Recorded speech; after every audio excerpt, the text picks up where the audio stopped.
is down, what's left is right. Chasing stars and holding you. I can't see the end, but we'll see it through.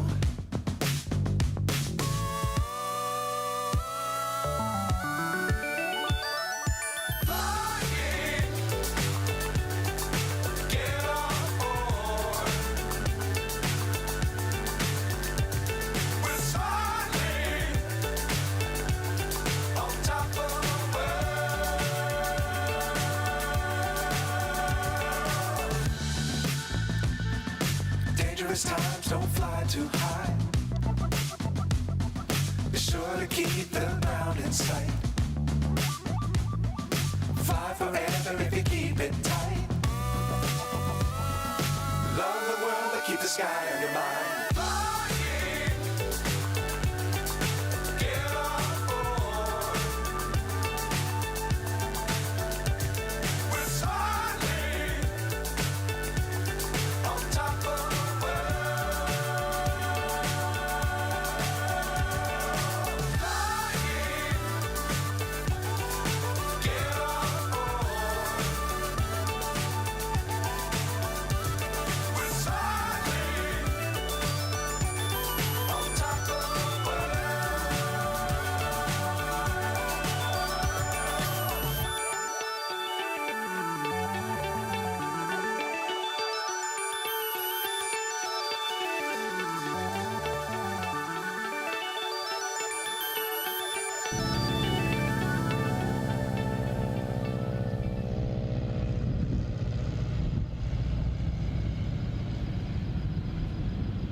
Hello.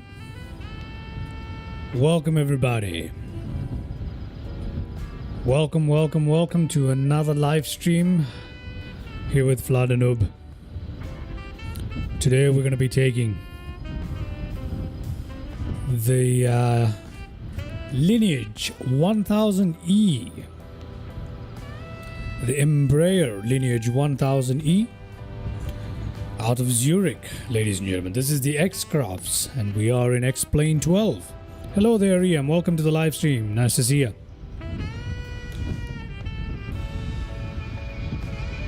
Welcome.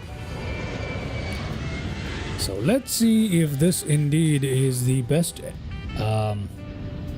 business jet that I have in my arsenal, in my fleet. I think it is. I think this is the best business jet simulation that I have in all of flight simulation. I really love this jet. It's absolutely fantastic and we're going to see why in a second. Alright, it's a beautiful jet and today we are here in Zurich. I'm using live weather but I'm not using live time. I've put the time to a couple of hours back so we can still have daylight when we land into our final destination today. Today we are flying from Zurich.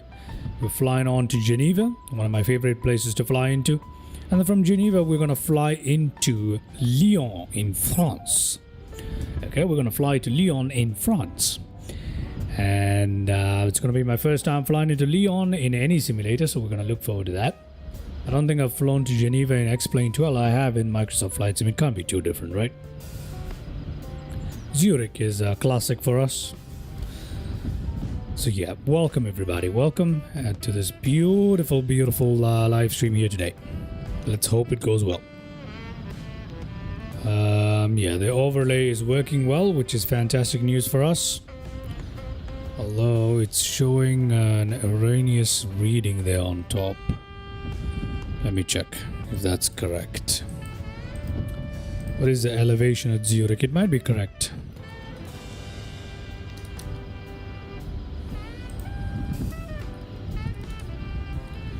It is 1,416 feet. That is the elevation of Zurich Airport. So we are showing the correct elevation there. Fantastic, everybody. Let's get started without further delay. Shall we do that? Okay. We're going to come in here. As a matter of fact, if we go outside to our jet here, and if we turn around, We can actually open this. Check that out. We can open up the doors. Look at that. We can even put down the stairs, I believe.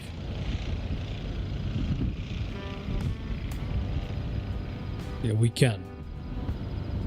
We actually can, but I don't know how to pull that out right now. Anyway, we'll leave this open. Let's jump in. Before we even get started in the cockpit today, because it's a business jet, a business journey, we're gonna go in, open that up, check out our luxurious premium grade ultra range, absolutely beautiful jet. Where is the stairs? Looking for the stair. Ah, there it is. There you go. Look at that.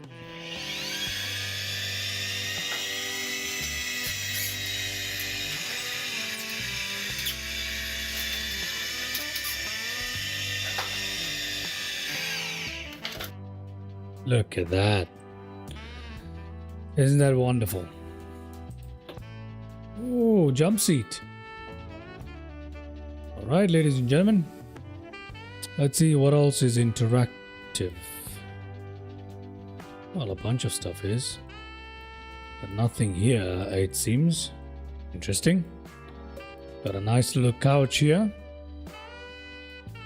This is beautiful. Let's move on here. Ooh. Can we open any of this? Unfortunately, I don't think so. Yeah, I don't think so. I don't think any of the drawers are openable. But we can come in here. The shades are operable. Which is pretty cool.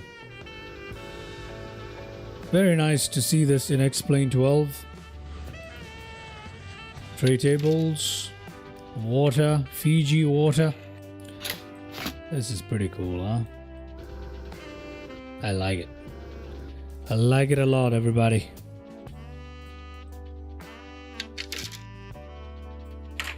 Can we open this? No, we can't. Oh, we can. It's a partition here, but we can't. Oh. What is that for? Let me see. What is that for? Good evening, Mr. Anush. How are you doing today?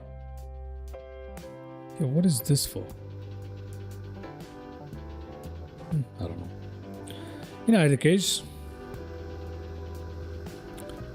we look good. I like it. I love this jet. We've got a lovely little couch here in the middle with a TV and everything. Just pretty cool if you ask me, isn't it? Let's put all of that up.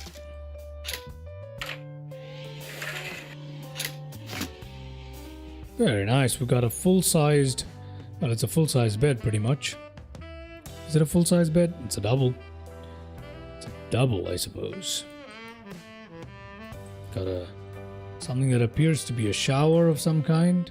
I don't know, what is this? I can't move any further than this though. There's a stop right here. Okay. Alright. Cool. Let's jump in here for a second. Come out here. Let's put our air stairs and passenger doors in. You can see the stairs going back up. Lovely.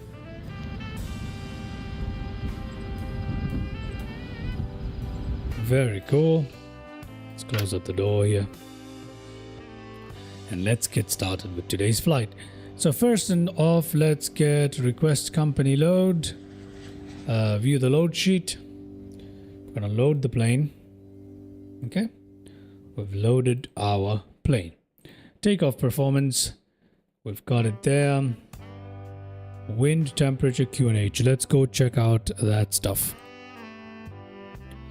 Wind today at LSZH at the moment. I don't know. What is our weather setting? Hold on a second. Okay, we're using real time. That's great. Wind at the moment is going to be 206. There you are. Temperature at the moment is 24 degrees. And QNH at the moment is 3006. Okay, now our takeoff weight today, estimated takeoff weight is 36,982. Now it's in pounds at the moment. We need to change this to kilograms. Let's put it in kgs. Wait, we need to redo this then. Oh my god. Okay, we'll load the plane. We'll come to takeoff performance. It's going to be wind. Let's do that again. Wind is 206.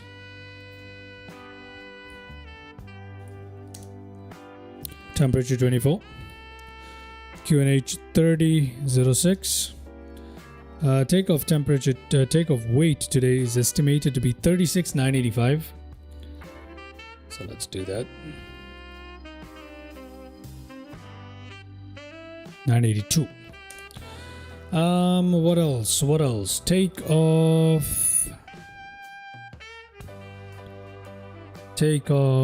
TO1. Yes, TO1.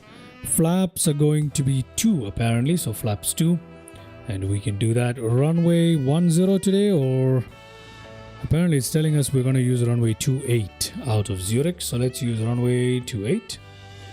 Brilliant. Let's compute that. There we go. We got all our speeds. We'll send it to FMS in just a second. All right, ladies and gentlemen, let's get started with our startup, which is fairly simple. No external power today, but we could connect it up, can't we? GPU. Okay, battery on, battery 2 auto, can turn that on. We'll put this on. Emergency lights armed.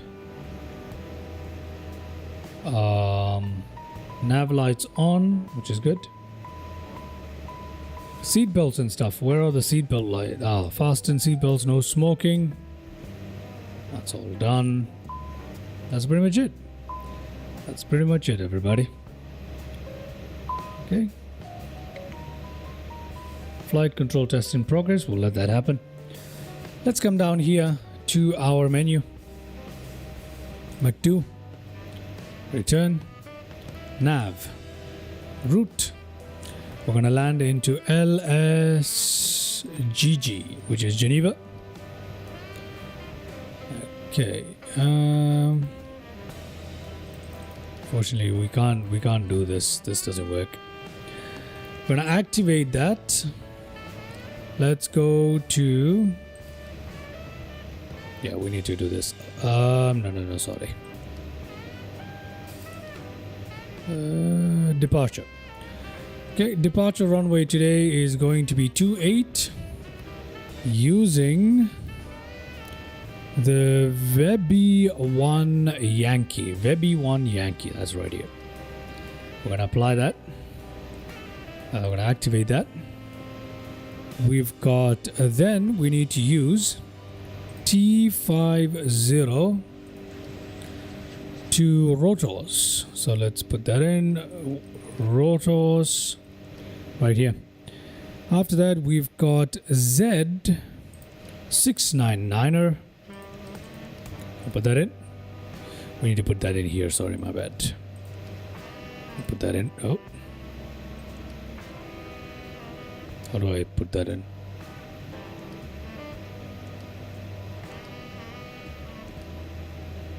Z6. How can I put that in? There's a way to insert it that I've kind of forgotten at the moment. There's a way to do it. Z699.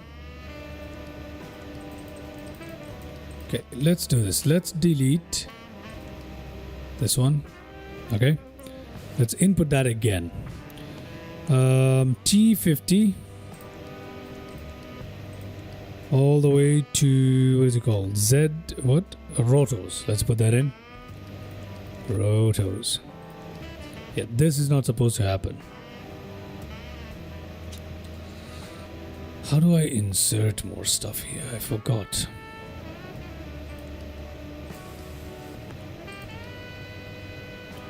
Z. Oh, I have an idea. I know what to do. We're gonna type here Ulmes. Ulmes. There we are. Sorry. Oh, sorry. Ulmes. No, it's not working. I forgot how to type it in. Good lord. Yeah, I've forgotten how to type it in. Yeah, this is not supposed to be this way. Okay, let me delete this. Nope. None of this is working, so I don't know what to do.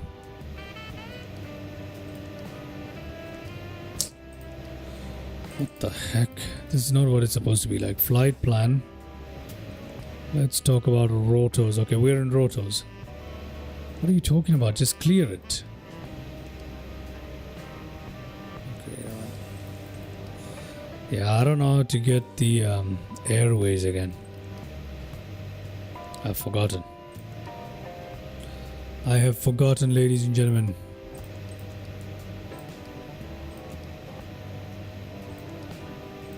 This is not it. I have forgotten how to get the thing in here. I don't know what to do. Z699. There's a way to do it. I just haven't done this in a while.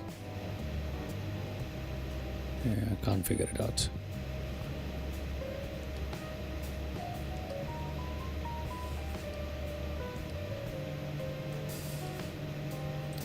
I can't figure it out for the life of me. I don't know what to do.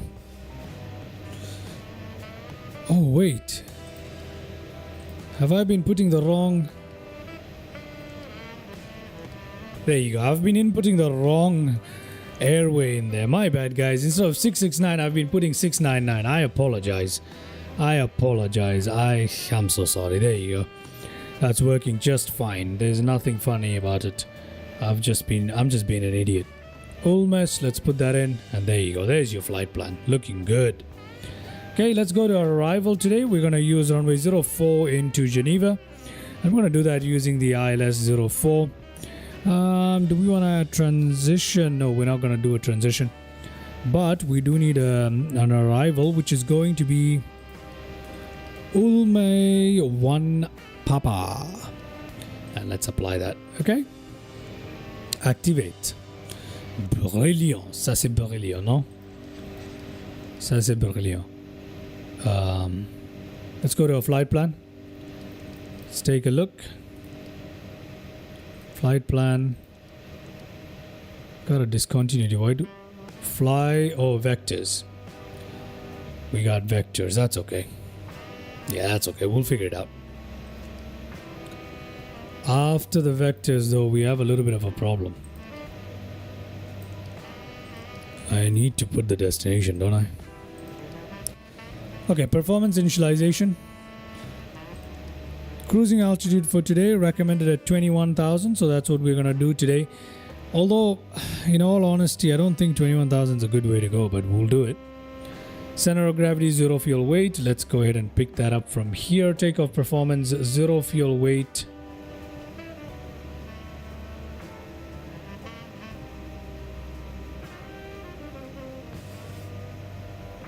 Weight and balance. 0 fuel weight is 33,451. So we're going to put that in. 33,451. 33,451. We're going to put that in. And then our center of gravity. Takeoff center of gravity 78.7. So we're going to put that in here. 17.7. Next, this is all fine. We're gonna go with a very high. Yeah, this is all good. Alternate fuel in kg. Let's have a look. TD852. Gonna put that in there. Done. To data set, we are going with takeoff 1 today, right? TO1. And our TO temperature. Our TO temperature. Are we supposed to put 42 here? Yeah, we are, aren't we? I think so. FMS takeoff. Our wind, runway wind is 200/6. Okay, this is all good. Everything else is inserted. Flaps 2, that's fine. Takeoff 2. Temperature, that's all brilliant. Takeoff. How do we insert this stuff? Pitch trim 1.2 up. Takeoff pitch 11. That's fine. We need to get these speeds in, which are 123, or we can use this, right? 112, 120, 129 apparently. 112, 120, 29. 12, 20, 29. 12, 20, 29. 12, 20, 29. That seems good enough. VFS, I have no idea what it is. 179. Okay, there you go. That should finish up everything in here, hopefully. Progress and everything. Yeah, it's looking good. It is looking good. I don't know if 21,000's okay. Yeah, it's good. It's good. It's definitely good. All right, everybody, we are set up here with our flight plan. We're looking good. It's time for us to start up our APU, get our engines out of here. We're not doing any pushback today, are we? We should use some better pushback, shouldn't we? Today we're taking off from runway 28, so we need to take off. We need to push with our nose to the right. Let's go ahead and plan that. A better pushback, pre-plan it. Let's put it right here. New version of better pushback is available. Oh, I definitely need to get my hands on that. On to cockpit. Plan acknowledged. Call me through the menu when you're ready. Time to start our APU, ladies and gentlemen. We need to put it on for a second here. So this comes on right here. Look at that, APU highlighted. And now, I'm gonna hold it here for a second.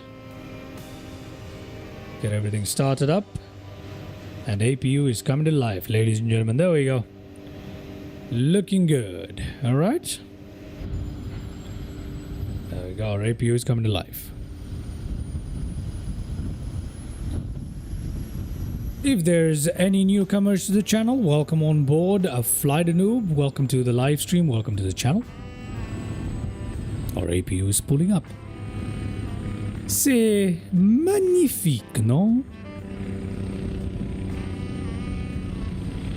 Got a bunch of birds flying around. They look funny, but it's a bunch of birds.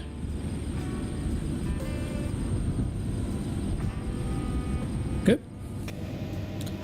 Alright, which has automatically switched to our APU generators. We no longer need our GPU, ladies and gentlemen. These need to go away. Just make sure that our parking brake is on, which it is. It's just like a car parking brake. You just pull it. That's pretty much it. Very nice. Now, once that's done, we're ready for engine start pretty much, all right? That's how this thing works. It's very quick, very easy. Our cruising altitude today is 21,000, and that's exactly what I'm trying to set here. If I can find the altitude mode here, I can't seem to find it. Now this is, we need to put it on FMS mode here. It's here, yeah. Manual and FMS. We're on FMS right now. Where is the altitude, Lord? I can't find it. Altitude is right here. Sorry, guys. We're gonna do 21,000 right here. Brilliant. We're gonna go VNav on if we can. No, we need FD on first. Where's the FD? There it is. Flight director. Oh, we need to push it this side, right? VNav is on, nav is on. All of those are armed. We don't need to worry about the yaw dampers, but you know. What else? What else do we need to do? We need to. What else do we need to do here, guys?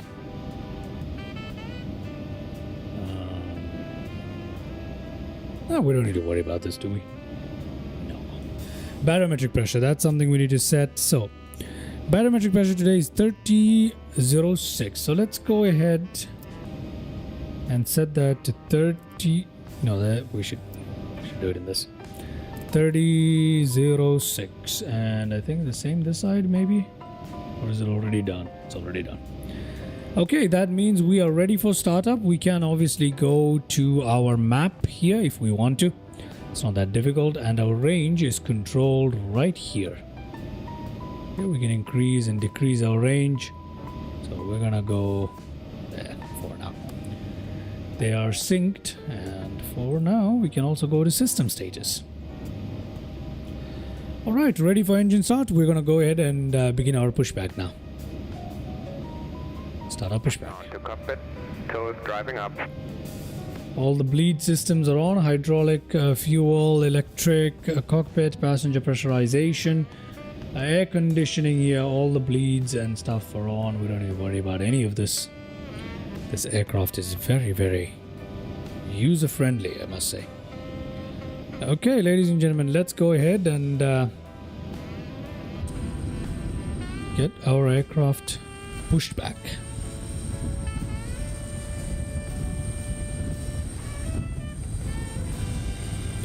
Our fancy business jet.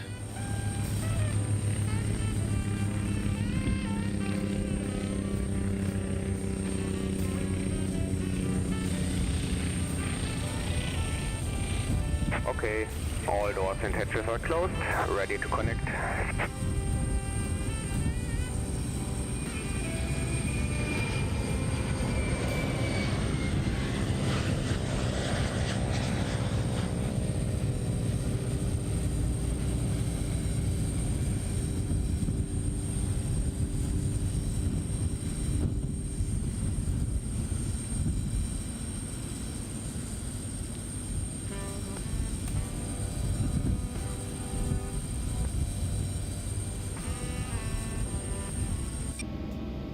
Our nose is being lifted, everybody. What a beautiful jet. Tow connected and bypass pin inserted. Release parking brake. Let's see if I can release the parking brake here.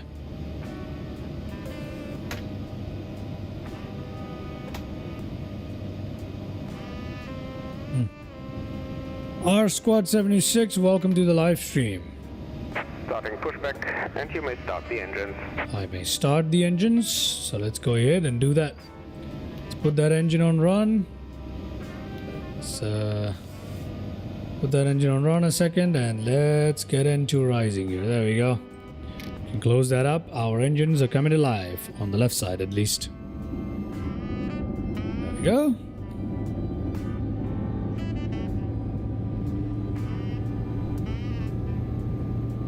Left engine starting up, guys. This is one of the best aircrafts, the best modeled aircrafts in terms of texture work and flying in X-Plane 12. This is the Lineage 1000E business jet by X-crafts in X-Plane 12.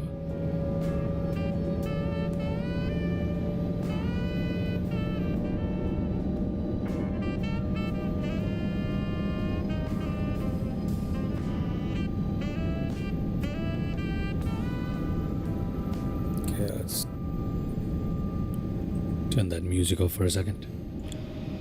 Engine here looking good. Let's do the same with our next engine. Gonna start that up. There we go.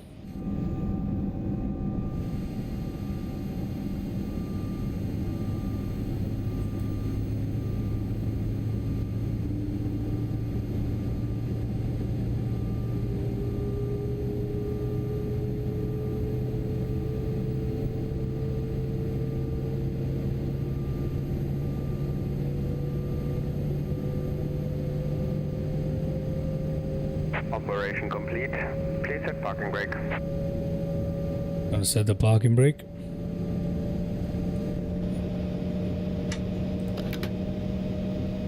Disconnecting tow. Stand by. We have a good start on our engine, I believe. Let's check our instruments. Yes. Alright, ladies and gentlemen, that is brilliant. We can go ahead and drop our flaps to position 2, which is what we needed for on takeoff today. There you are.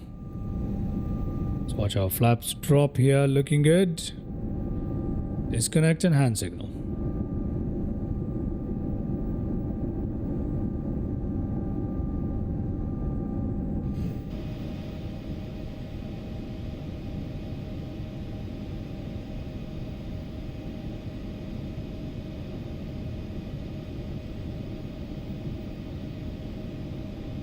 Tower is disconnected and bypass pin has been removed. Hand signal on the left.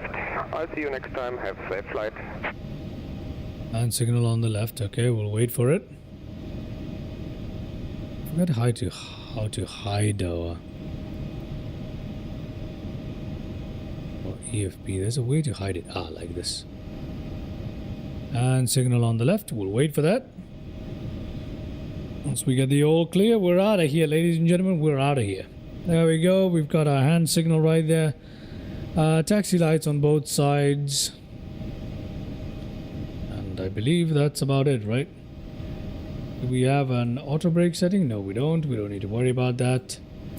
We have our trim to worry about a little bit. It did say our trim. VNAV unavailable. F director off. What do you mean? Flight director is not off. Flight director is on. There we go, clear all of that. Okay, let's have a look at our takeoff performance here.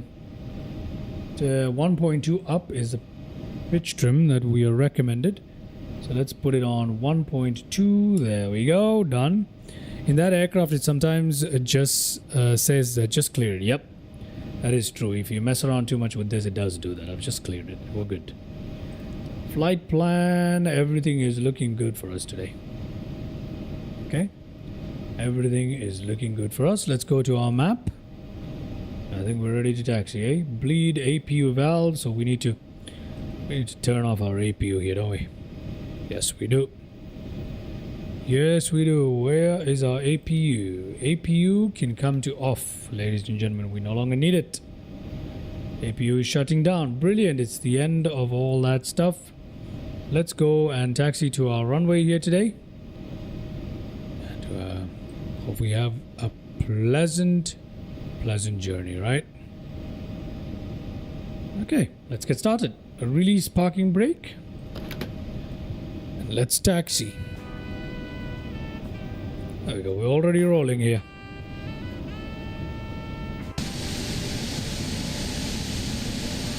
Beautiful.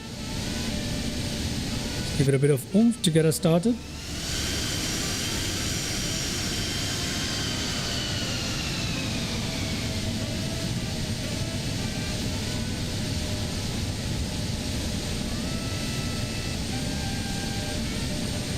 Brilliant. I love it. I'm really liking the nav bar on the top. The new overlay for the channel is looking really good. I hope you guys like it. But that is going to be our new overlay. It's my first stream with it.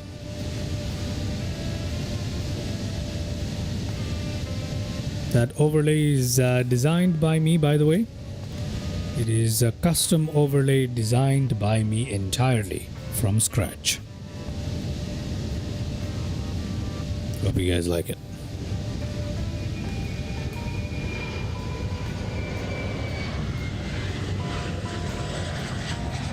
Flocala, hello there, man.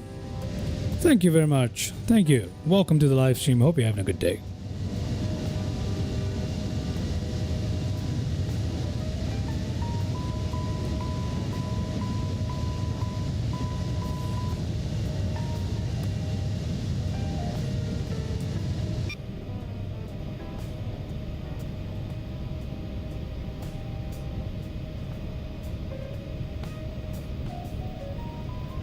I will soon be sharing my overlay in Discord for you guys to use. If you so wish to, once I get my Discord up and going. And I've been saying that for months, but I really do need to do that. Once I do get my Discord up and going, If you guys are ever interested, I'll share that overlay with you. You can use it in your own flight simming if you wish to. Although I can't see a reason why anyone would want it, but still. I have no issues with that.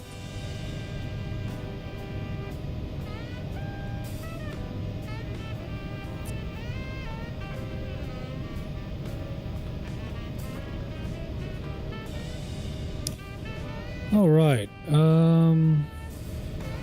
Have more time for simming and watching streams now. I'm on my summer break. Oh. Well, enjoy your break, Mr. Flocala. Hope you have a lovely, lovely break. Let's punch our throttle a little bit. I mean, I always say this, but taxiing in X-Plane 12 is an absolute pleasure. It's very nice and soothing, unlike it is in MSFS, to be honest with you. Taxiing in MSFS is a complete pain. Usually, there are some exceptions. Some aircrafts which are really lovely to taxi, and most of them are painful, to say the least. In X-Plane 12, everything feels more deliberate, less rushed, which I like.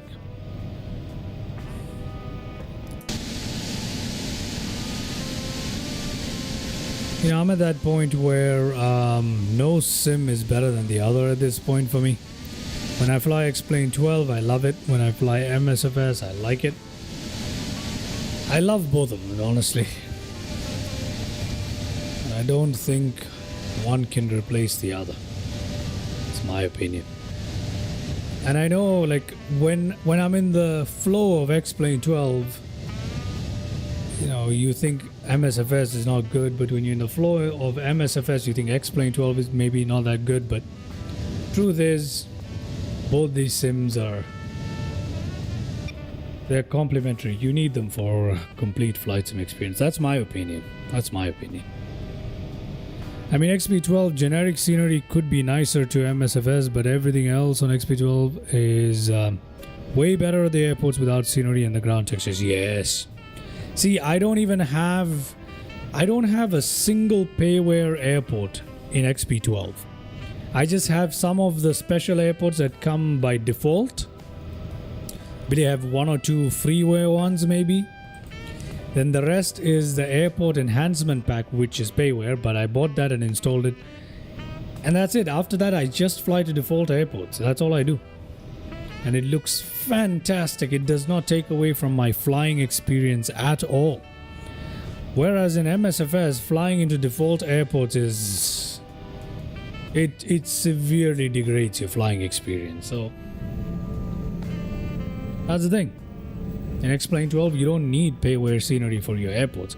Yes, like you said, the default scenery can use some work, but you have options. Like right now, I'm running AutoOrtho, SimHeaven, Global Forests, a bunch of add-ons to make X-Plane 12 look this good. But these are all free options, by the way. It's just that the setup is a little complicated and it does take a little bit of space on your hard drive. But apart from that, you can make X-Plane 12 look really nice. But I think the physics makes up for it. The flying experience in X-Plane 12 makes up for the lack of graphics, in my opinion, anyway. Every airport in MSFS needs scenery with those terminals that are... Yes. Every single airport. I've never seen a default airport in MSFS that's actually decent. Or at least I can't remember any if I ever mentioned any. I need to get X-Plane up and running again. Been a while since I loaded it up. That's the thing, right? Once you get used to one sim, it's very difficult to jump sims. It's not very comfortable, but it's worth it, man. It's worth it because there's no one better sim. In all honesty, if you're a true hardcore flight simmer, I think it's not even a debate, to be honest. If you're a true hardcore flight simmer, X-Plane 12 is just, you know, it's a no-brainer. You need to have it. But MSFS is so comprehensive now. The ecosystem is so large. There's support, there's liveries, there's some fantastic add-on aircraft which make flying very realistic in MSFS. In all honesty, very realistic. But ground handling is still bad. in most of them.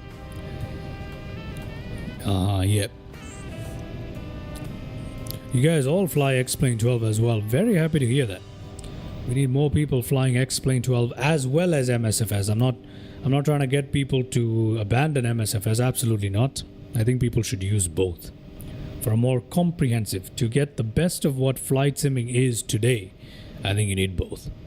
Those updates they announced at Expo look promising. We'll see. Time will tell, right? Time will tell. We're taking our time here to taxi. We can taxi much quicker than this. Come on. We're going at like what, 5 knots ground speed? What the? Sorry about that. But you know.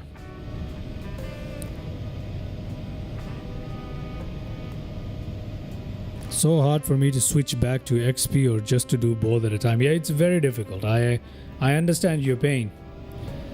It's quite like, you know, even if you have very similar controls like I do, I've actually managed to make my controls very similar between the two simulators and whatever. It's still, you know, it's still a drag. You're like, you know, it's a bit of a pain. I understand.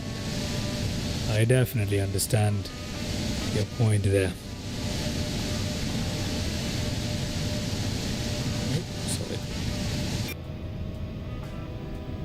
That's the issue with X-Plane. They announce things and then drag the updates out for years. Well, that is true. But in all honesty, we have to think about one thing. And that is the fact that X-Plane is a much smaller undertaking and an enterprise. Right? MSFS, let's not forget, is a Microsoft product. A Asobo product. Those guys have some serious resources behind them.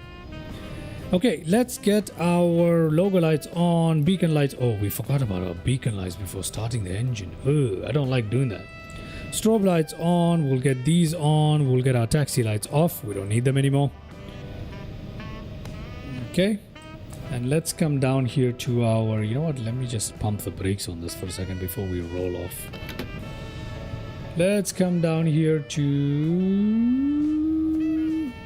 radio. TRA, that is good enough for us. Yes, it is. Okay, so we're ready to go.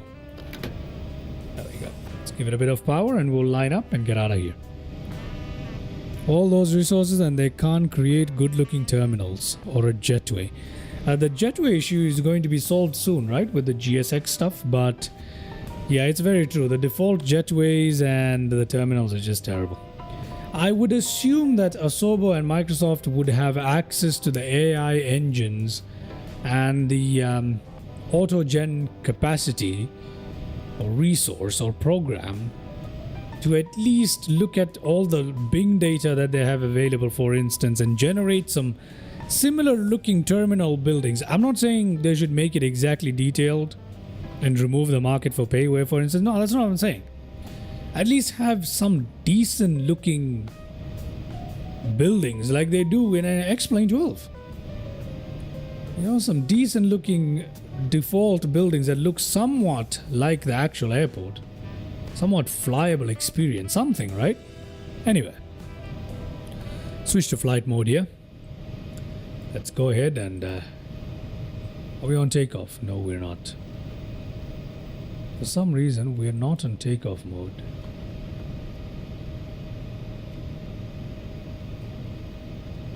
Okay, now we are. We're in takeoff mode. Let's go ahead. Set our power. Let's get out of here. The lighting is beauty. Yes, it is. X-Plane 12 and its lighting. Now, I haven't flown this in a really long time, so guys, excuse any obvious mistakes I make and some flight handling difficulties in the beginning. This jet is not easy to land either, so we'll find out.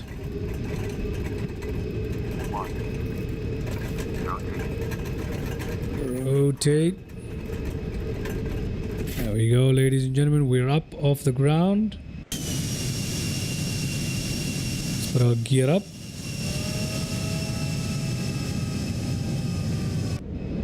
Okay, gonna go back in here. Hand fly this because it is lovely to hand fly, but a little bit funny though.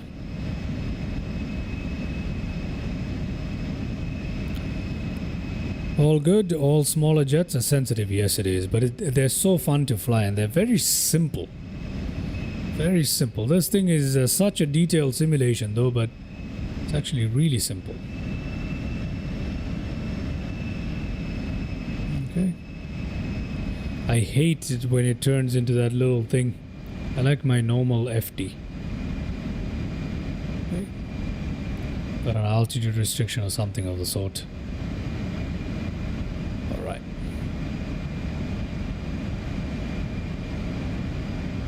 I'll give it off to the autopilot here.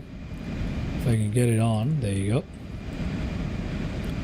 Gonna put our flaps up to position 1 slowly.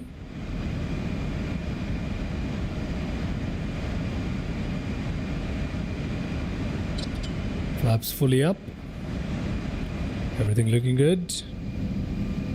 There we go. Leaving behind Zurich, everybody.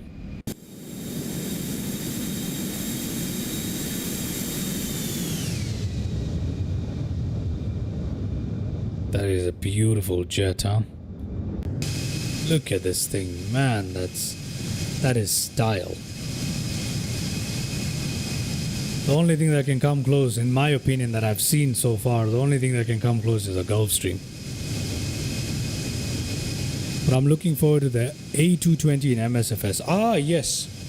It's actually a very similar aircraft if you think about it, the A220. Is it not? In a lot of ways, it's more large-sized private jet than an airliner, but I'm looking forward to that too. I hope I can get my hands on the A220. I pray I can. Because if I can get my hands on the A220 and the A380 for you guys, then that'll be brilliant for the channel and for the stream and for us to all enjoy, right? So I hope I can get my hands on it. Let's see. Fingers crossed. I'm looking for the 757, but I don't know. It's been in development for more than 3 years. It's coming out in Q3 this year. That's what they say. Bluebird Simulations. Q3 this year is apparently when it's supposed to come out. But you're right, it's been in development for a long time. Maybe that means that it's going to be very stable when it comes out. Let's hope. Right, 5,000 feet. I'm just going to go to standard on the barometer here. On both sides, that's good. We're climbing out really nicely here towards our cruising altitude for the time being. When we reach about 10,000 feet, we have to turn off our lights, obviously. Let's see if there's any that we need to turn off at the moment. No. Okay, brilliant. Let's go into some cinematic views for a second and enjoy that.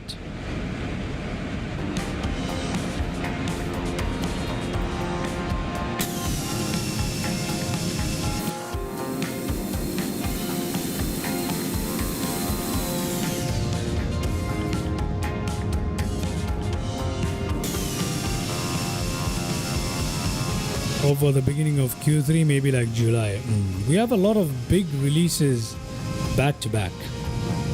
The A380, the A220, we've got the 757 coming up, we've got the development of the TU-154, well, although that's just an announcement, but still, lots of stuff. It's a 3 major updates. I don't know if I will be able to get my hands on all of them at the same time. I really want to for the channel here, but I can't promise anything, guys. I'll try though, I'll try.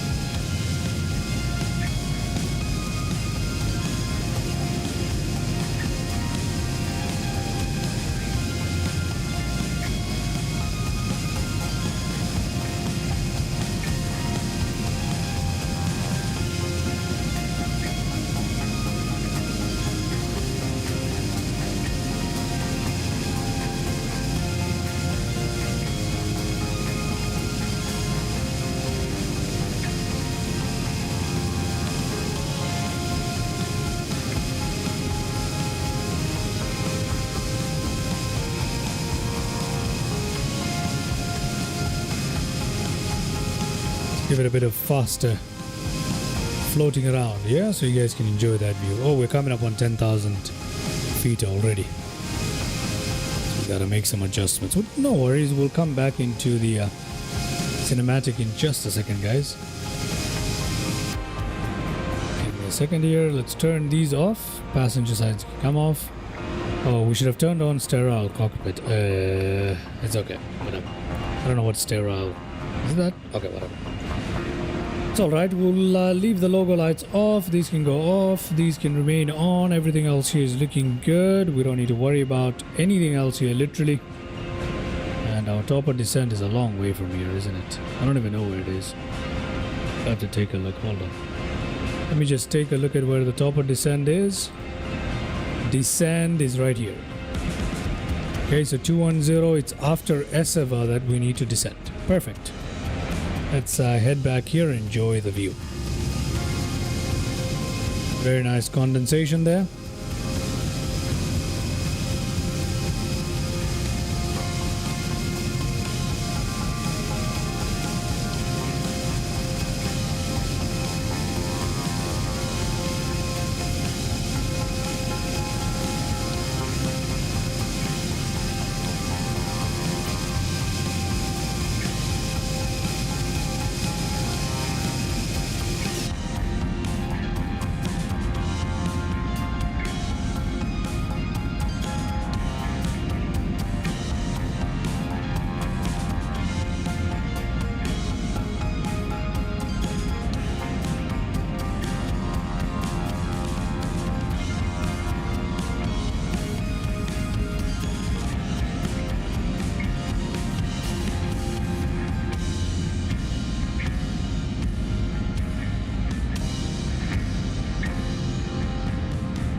That is looking absolutely splendid here.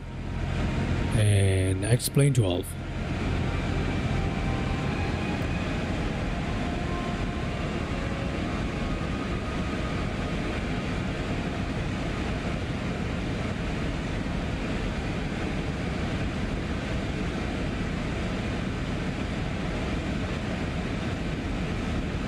All right.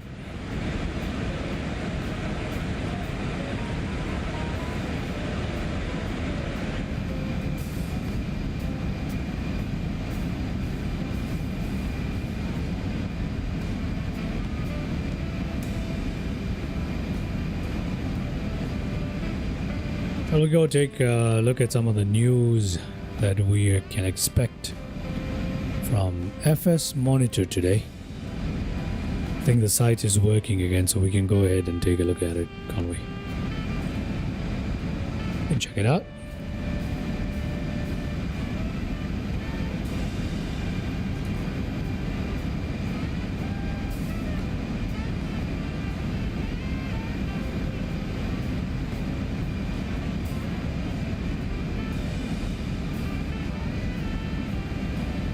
Right.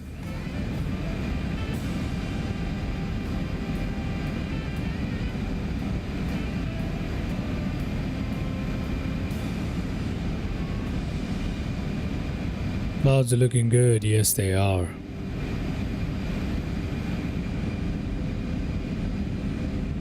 What a beautiful turn here. Okay, let's take a look at what FS Monitor is telling us, eh? Increase the size on this. Goodism releases Bajawa Soa Airport V2 for MSFS 20. Never heard of that in my life. Between new hardware and new planes, it's going to be an expensive year. Yeah, it is an expensive year. Lucky for me, well, not lucky for me, but I don't really have a lot of fancy hardware at all. I don't even have rudder pedals. I just use my basic Thrustmaster T16000M. That's all I use. Can't really get anything else at the moment. But yeah, one day I will be delving into hardware stuff, but it's going to be an expensive year for software for me, that's for sure, for aircraft. That is something that's already been an expensive year for me so far when it comes to software, so gotta do what you gotta do, right? Gotta push the channel. Alright, I've never heard of this particular airport here before. I think it's worth a look at, so let's open this and this right here. Let's actually go in here. Dead Reckoning Simulations, Flying Boat Ports of Call, North Atlantic Collection. Okay, that's something interesting. Put that in there. Let's also open up some other stuff. Just Sim Luxembourg ELLX for X-Plane 12. You know what? I don't usually look at scenery for X-Plane 12, but let's see how this is. Maybe it's good. Miltech previewed the U2 at FS Expo. Hit a dash 8 in the rain. Interesting. 29 Palms, LGMK Mykonos Airport. 29 Palms releases Mykonos, an add-on airport for Flight Simulator. We're gonna have to check that out, right? We'll check it out. Shall check it out. What else? What else shall we check out, guys? Colombian Virtual Sim San Vicente del Caguan or Chaguan, I don't know. MSFS 2024 City Update 15. I think I updated it, didn't I? I don't know. I have to check. It's just one day ago. What else? What else? SoFly commits to 2026 release for Cabin. Cabin Enhancement Pro, right? What else do we have? Vector 787-9 shows up at Expo. We need to talk about this one because this is something I've been wanting for a while. I love the 787 and we don't have a good one for the flight sim. That's not acceptable. And here's the 757 stuff. We'll take a look at that too. Whatever is the latest, we'll take a look at that too. And we got plenty of articles now. Oh, and this is something that I love. The TU 154M. Finally, someone has decided to answer one of my biggest gripes that I have, which is that we have no Soviet aircraft for flight sim. Now, if you're a real hardcore flight simmer, you cannot ignore the Soviet era aircrafts. You just cannot. The Antonovs and the Tupolevs, you cannot ignore them. The Ilyushins. These are aircrafts that are a favorite. So it definitely missing in the flight sim space quite a lot, and I hope more developers follow suit and develop some Soviet era jets, especially like the AN-22, the Ilyushin 76 or the 78, whichever. I really want it. I really want it. Okay, let's talk about the Ilyushin first, yeah? Flight Sim Studio has done a status update on a major project, that is the TU-154. It looks good. Let's have a look. Oh, che bellissimo, no? Beautiful. Oh yeah. I watch plane spotting videos of this thing all the time and I wish I could fly it. Such a beautiful aircraft. Look at that Soviet era green, turquoise cockpit right there, sea green, turquoise, whatever you want to call it. It's brilliant, isn't it? It's gonna take some getting used to if they have the Soviet era ADIs, Russian ADIs, which where the plane moves, the ADI does not move. So it's beautiful. I want this thing. I want it, and I want it bad. Oh, textures don't look too terrible at all. Looks very authentic. TU-154, I love it. Soviet planes definitely have a certain charm. They do. They are seriously missing from the flight sim. Nothing flies like them, nothing feels like them, nothing sounds like them. We need them. It's a different kind. Different basis of aviation. It's like Boeing, Airbus being different. You need this. Without this, it's not complete. No pricing or release window. But the aircraft is already playable at FS Expo today. Oh, okay. That means this might come very soon. But at the same time, it could also be a sign that it's not study level, which is something that I'm not going to appreciate. It comes with fully modeled cabin, simulated electric, pneumatic, hydraulic, failure simulation. Okay, maybe I take that back. It is cockpit will include an English version. Yes. You'll have the retro GPS too. Never mind. It's very detailed. Brilliant. Brilliant. And they are working with the right people. That's brilliant. E-Jets. Now, E-Jets for MSFS. I've been hearing about it for years. What are they saying? After a lengthy development period, is hopefully now on the final stretch with the aircraft's 1.0 release candidate now in internal testing. It's about time, eh?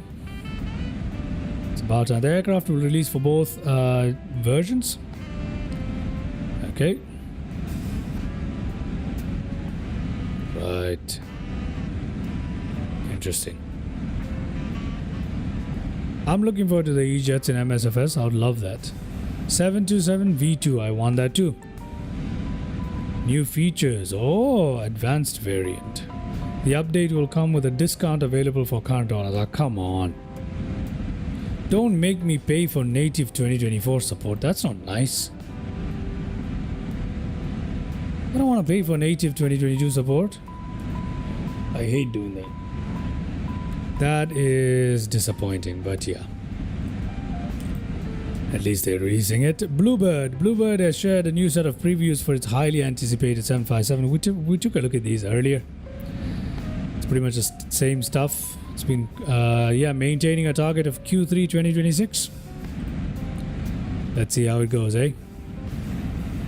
Look at that. That looks pretty good. Let's jump back into the simulator for a second here, ladies and gentlemen. Let's take a look at what's happening. For some reason, we're at 18,000 feet. Oh, our flight level is not set to 21. That is a big mistake. Sorry.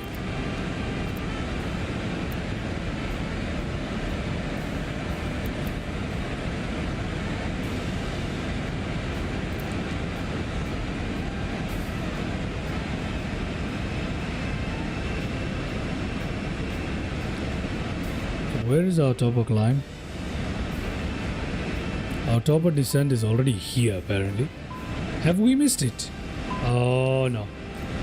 Never mind, guys. We need to go back to altitude mode. We have missed it. I was so busy with our news. Let's put this away. We don't have time for this right now. And, sorry about that, guys. We need to go to VNAV. Put down our altitude here. Let's descend first to 10,000 feet. What I have to do? Oh god. Yeah, let's descend. We need to descend, and we need to descend quickly. Let's bump it down here to somewhere here.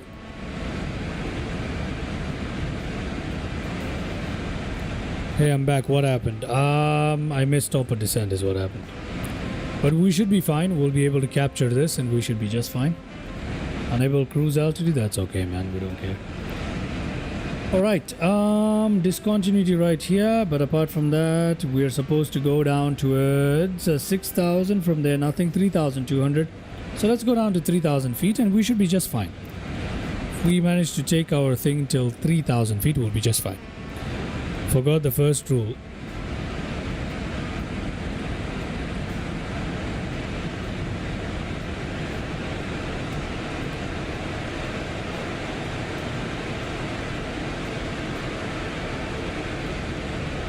Forgot the first rule. Aviate first. Yeah.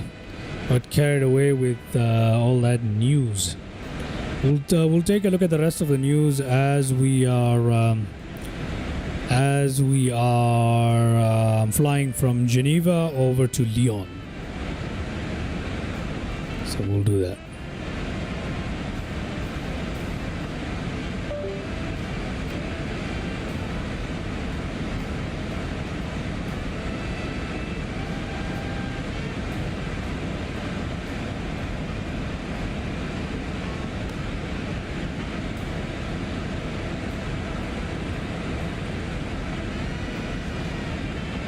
Why are we not descending, guys? That is not a good sign.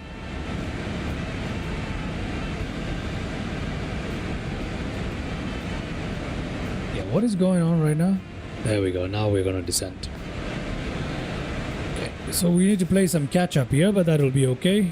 My apologies about all of this, but we should be fine. It's a weird thing to do for the aircraft right here, but not complaining. I think we'll be be okay. I think we'll be just fine. Okay. Radio. Let's take a look at what we need to tune into for our ILS today. Our ILS into Geneva. That is into runway 04. I think so. It's supposed to be 110.90. That it is. That it is. And then we should be okay.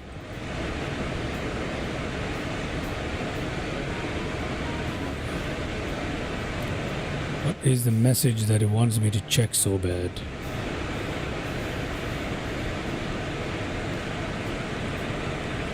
I don't want to check the messages. I don't want to check the messages. We could go to this. Transition? No, that's not true. Units clear. No. Okay, I don't know how to check the messages on this. No, I don't. I do not know how to check the messages on this thing. Oh, we could have loaded them. I forgot about this. I really did. Really did. Anyway, that's all fine. Let's go ahead back down to our flight plan. Let's go to our performance again, okay? And we need to come to our landing. Our landing here, we need to do some calculations, don't we? Let's bring back our EFP there. Landing performance into LSGG, runway 04. Flaps are going to be full today. All up, that's fine. Icing, no. Landing weight, apparently, according to SimBrief, what is it going to be? Let's have a look. Landing weight, according to... Oh lord, okay, wait. Give me a second here. I need to sign into my SimBrief again for some reason. Okay, landing performance. Let's calculate and populate all of that stuff. Landing weight. What is our landing weight? What is our landing weight? I cannot see it. Oh, 36023. That doesn't make any sense. That's all?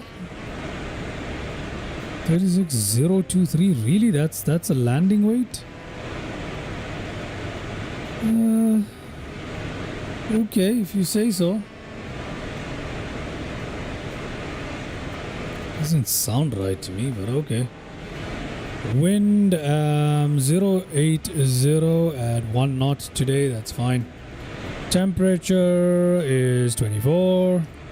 QNH is 3009er. That's fine. We can compute all of that.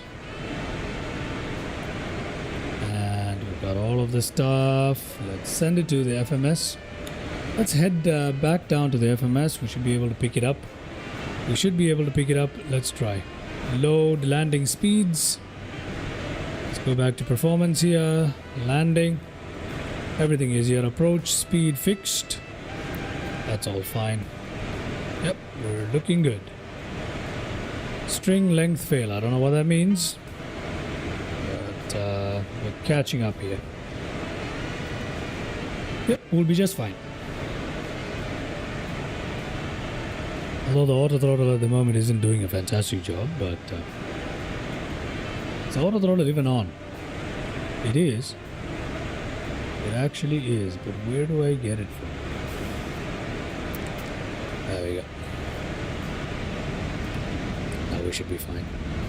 Auto throttle, speed mode here. It needs to show. Now it is. A lot of stuff, you know, some teething issues here because I haven't flown this in a while. I remember I went to the entire manual. No, not the manual. I went through some detailed videos on it and stuff. I had learned exactly how to fly it and now I've forgotten. But we're okay. We're perfectly okay.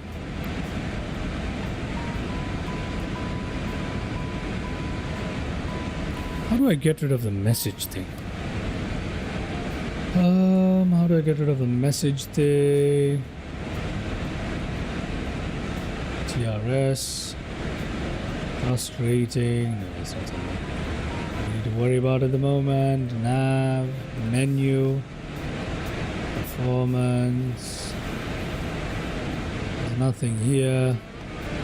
Yeah, I don't know how to do this. Mac 2, maintenance. None of this is it. Flight plans list, route. No, that's not it. To stat is not it. So how do I get rid of that message? Isn't it somewhere here? Weather is off. Let's turn this on for a second. Evidence. TCAS is on, right? Tell me TCAS is on. Yeah, it is. Systems, status, let's try. Flight control. Hydraulics, fuel. This is a forward aft. Okay, this all looks okay to me. Messages. How do I get my messages in there? How do I display my messages? This thing here, I don't know how to get rid of it. Does anybody know? I've forgotten. Steep approach, ECAS. I have no idea. Je ne sais pas. Okay, we're below 10,000 feet, ladies and gentlemen. Let's go ahead and set all this up. Let's set these three up. Looking good.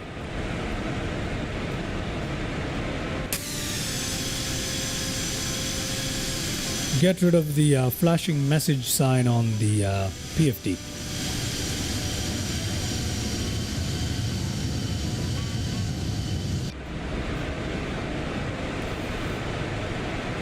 This one right here. How do I get rid of this? Yeah, but I don't know where to clear it from. It's been too long since I flew any of the Embraers. That's the same problem I'm having. Very same problem I'm having. Yeah, I don't see the option to clear it anywhere here. Can I just press this? Nope. Something here that can do it, but I don't know where it is. I do not know where it is. It's none of these. Yeah, I don't know. Oh, maybe this. Hold on. What is this for again? Oh wait, these are for the range and stuff. Yeah, it's for the range. What about... No, these don't do anything.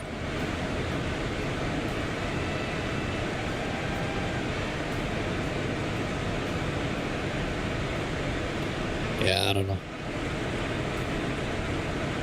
Maybe it's somewhere here.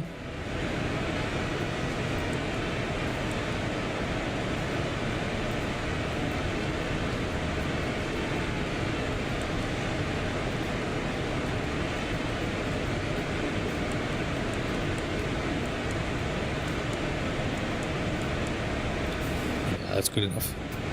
The co-pilot FMS. There's a message at the bottom on the second FMS. Maybe clear it. Ah, yes. Probably that, right? Ah, thank you, Mr. Flocala. There you go. That's exactly what it is. I was looking for a typical, like an A320 menu or something like that, where you can read the received message. I thought that was a received message. Turned out it was just an FMS message, huh? Thank you very much. Much appreciated. Okay, let's reduce the range there. So we have better visual there. We're coming into vectors. As you can tell, LNAV is now going away. We can go towards Belka, can't we? Should we just try it? Oh my god, clear all of this. Press Belka. Okay. I guess you just have to delete this. Gotta delete this. Activate it. So, I don't know. Hello? I need to turn it around, don't I? Yeah, I need to go to heading mode and I need to turn this thing around. So heading. Let's turn it till nav comes along, okay? I want... Okay, fine. Just go to the heading mode. Turn our bird around.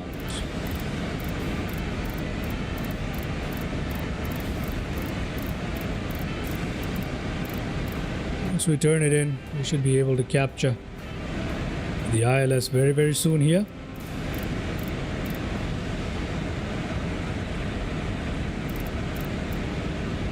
We should be on heading 42, more or less. Let's go ahead and tune that in, ladies and gentlemen.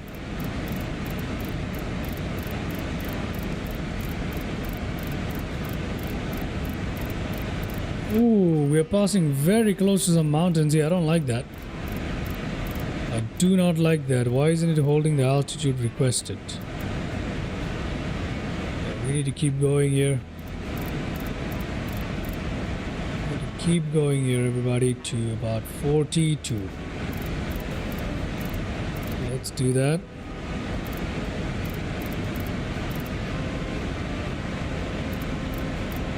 There you go. That should do it. Alright, now from here we should be able to capture the localizer if I can find it. Oh, this aircraft. Oh, this aircraft. Approach mode. What? Approach not available, distance. Oh. We have a little bit of a problem. I'm just gonna go to approach speed now.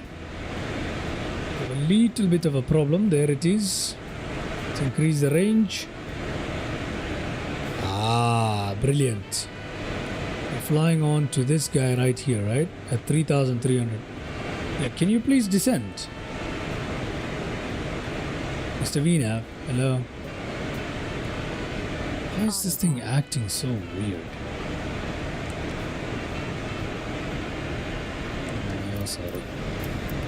It is entirely my fault. The flight level is changed. Let's put it. There we go. Okay, I have a problem here. Yeah, there we go. That's better. Let's turn our... Oh, no, not this. Let's turn our heading in a bit. We need to be at 3,000 feet. We're not going to make it. This doesn't make any sense to me now. Okay, I see what's happened. I see what's happened, ladies and gentlemen. We have a case of bad... Yeah, our runway is dead ahead of us somewhere here. We're gonna miss it. Oof, okay, I think we need to skip the flight plan here because it's not programmed correctly. And what is the FMS doing at the moment? I am confused by the behavior of this aircraft now. Thoroughly confused. Nope, I am thoroughly confused, guys. I don't know what's going on anymore. Yeah, I've stuffed this up royally, haven't I? There is the airport. I have visuals.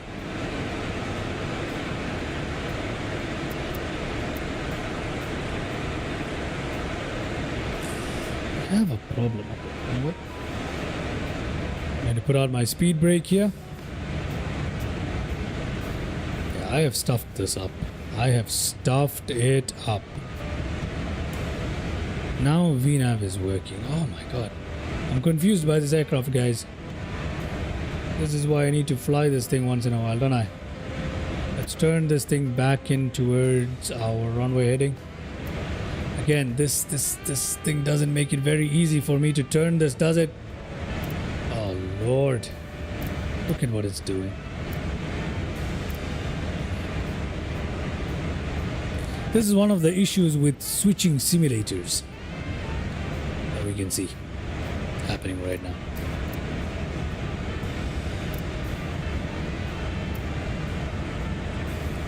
Approach, please. Can you please give me approach? I can see the runway and it won't give me the approach mode. What am I supposed to do? There's a way to turn on the approach, isn't there? This is not it. It's still says distance. I don't get it. It's supposed to be in localizer mode. It is, right? ILS. What does it say? Yeah, it's okay. Alright, never mind this. I'm gonna turn back around and we're gonna try and come in for a landing because I've stuffed this up again. I've stuffed this up royally. Nav mode is just not... Oh, now we've got localizer. What am I supposed to do with it now, man? What am I supposed to do with it now? You're flying like a... Ugh. Fantastic. Let's switch back to heading mode. Let us turn back around. Boom. Let's turn it back around. We'll turn back around and come back in for one more approach. The FMC here is stuffed. I've screwed up the flight plan, as you guys can tell. That's why it looks like this. So if I take a look at our flight plan, it's supposed to be... Yeah, I've stuffed it up. Stuffed it up royally. It's okay, it's not that bad. We'll figure it out worse. Okay, we're supposed to start from here. Okay? This thing right here. So we need to delete... Oh, clear this, for the love of God. Delete that. We need to delete that. Delete that. Delete that. Look at all of this. What is this? Delete this.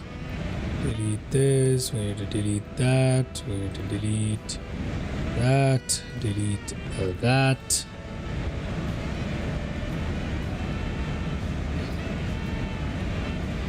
Okay.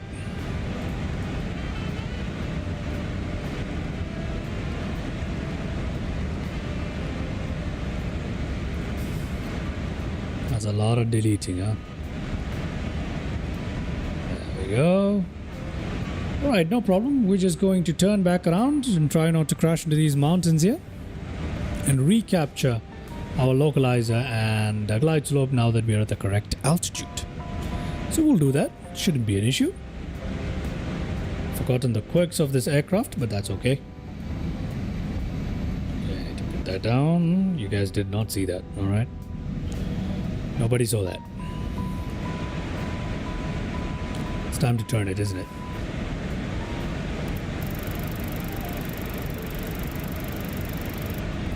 Might want to slow down that speed. That is a very good question. That is a very good question.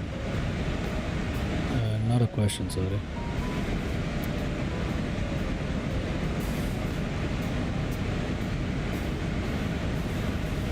No. What are you doing? What are you doing? I wanna follow heading mode, man. There you go. Brilliant. I do want to slow it down, but the FMS is not letting me slow it down, so I don't know what to do. Yeah, okay, fine. We'll go to manual speed and we'll slow our bird down to 160. Slower. What is our landing speed for today? I don't even know. What is our landing speed for today? Landing speed apparently is supposed to be approach 120. 120, yeah? You sure this is the landing? Oh yeah, it is. It is. Okay. I'm just gonna do 120 here then directly. Let's put our flaps down. Let's just go ahead and do 100 and 120.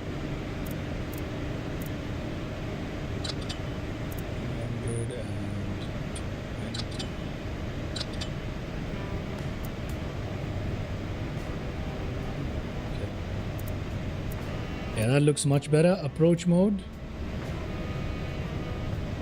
What? It's not letting me do it. Okay, we should be okay though. We should be okay. There we go. There we are. Let's put our gear down. There we go, ladies and gentlemen. Gear coming down, looking good, right? close that up. Let's turn on that music. Yeah, let's try approach mode one more time. Come on, give me approach. Give me approach. Why won't it give me approach? Why won't it give me approach until it's too late? I don't understand.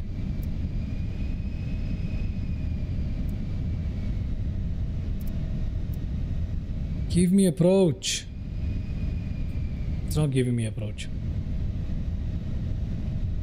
It's to the right altitude and everything, and we're above it already, so it's not gonna give me it. Okay, no problem. We're gonna disconnect the auto throttle and we're gonna go in manually because I can't think of anything else to do. Autopilot.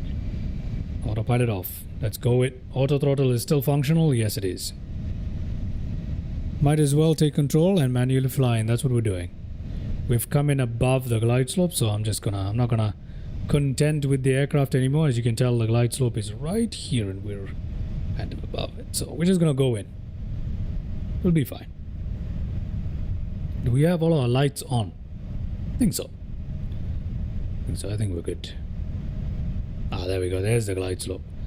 Just out of curiosity, is it gonna let me do glide slope? Nope, it just doesn't. I don't know what is wrong with it. Why won't it let me do that? Nope, just won't give it to me. It's fascinating. Anyway, whatever. Enough of the shenanigans. Let me just go in and land it. I'm sure there's something I'm doing wrong, right? Yeah, there's definitely something I'm doing wrong. 1,000. There's our glide slope.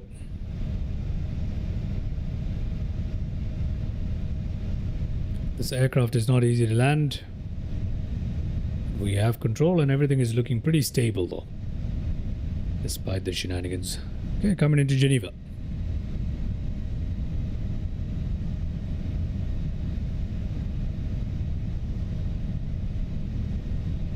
$500.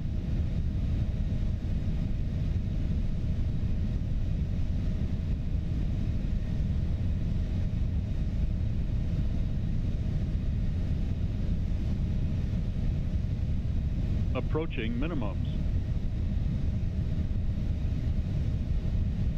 Minimums. 200. Minimums. Proceed.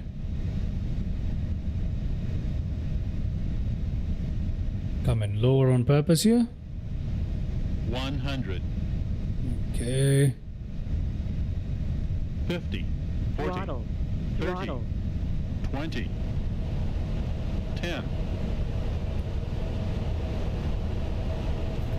All right. Reversers engaged.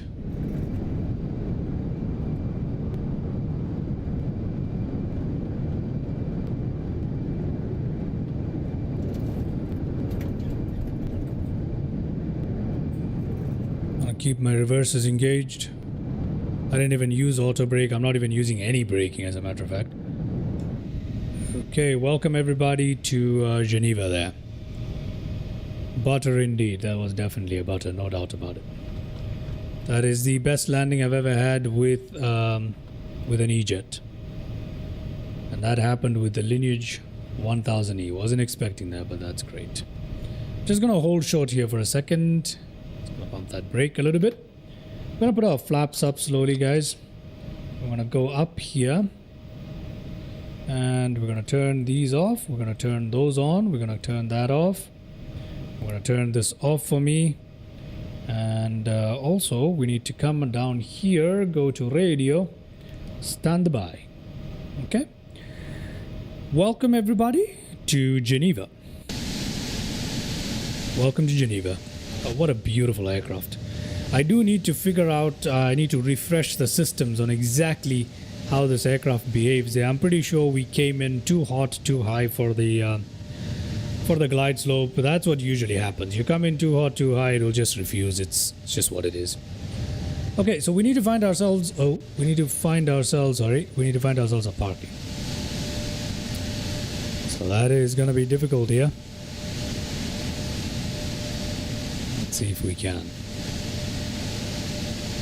Got a bunch of general aviation parking on the other side, which I'm don't think is suitable for us, to be honest. There's not a lot of places here to park a private jet. It's not exactly a private jet kind of place now, is it? Not really. That's okay. Nonetheless, welcome to Geneva, everybody. And from my scenery that I recall from Microsoft Flight Simulator, it looks very similar. See, once again, when you're in X-Plane 12, you feel the spaciousness of the airport. You know, the way how the camera is, I always say this every time I stream. The way how the camera is set up, you can feel how spacious it is. In MSFS, everything, because of the way how the camera works and distorts things, just feels like everything is crammed together. It doesn't feel as spacious. That's something fascinating about X-Plane 12, which I really love in X-Plane 12. When you land into an airport, you feel like you're landing into an airport. In MSFS, it doesn't. It just feels like you're in the wrong place. That's just what it feels like. It feels very game-ish, but this doesn't. I don't know if that makes any sense, but that's the best way I can put it. Okay, we'll just find ourselves a parking that can fit us. Oh, we missed one. Damn. That's okay, we'll find one. And then we'll take a look at the landing replay, obviously.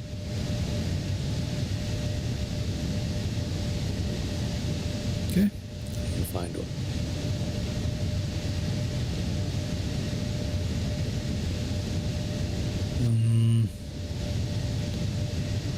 Looking at this is supposed, these are all EasyJet stands, to be honest. Everything here is an EasyJet stand, so I don't know what to do.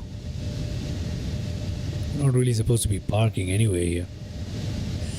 That's rough. You know what? We'll find something. We'll find something. Yeah, we should be able to find something.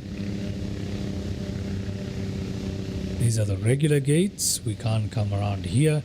See, these are all fairly so accurate here in X-Plane 12.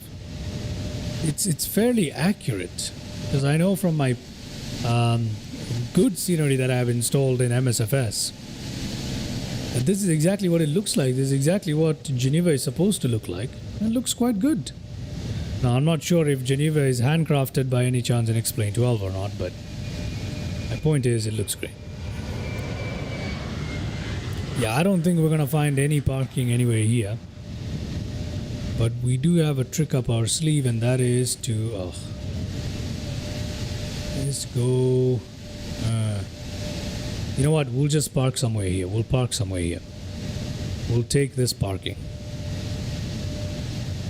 Yep, this kind of satellite concourse or satellite terminals are not very common. They're not very common. Very hard to find. We'll park it up right here. It's okay. After all, we are flying a very, very large ultra-range jet. So I think we're okay to park in here, right? Okay, I can't really see outside, obviously. Park it in here.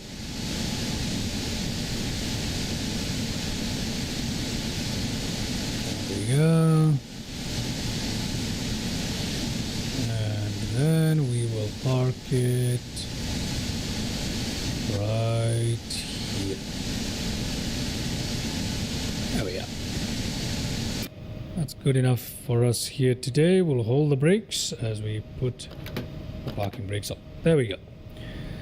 Alright everybody, now it's time for us to go ahead and check out our landing replay, see what we did there. So let's go ahead and do that, shall we? Replay mode. Alt R. And let's rewind our flight here. Go to that replay. Let's go to that replay.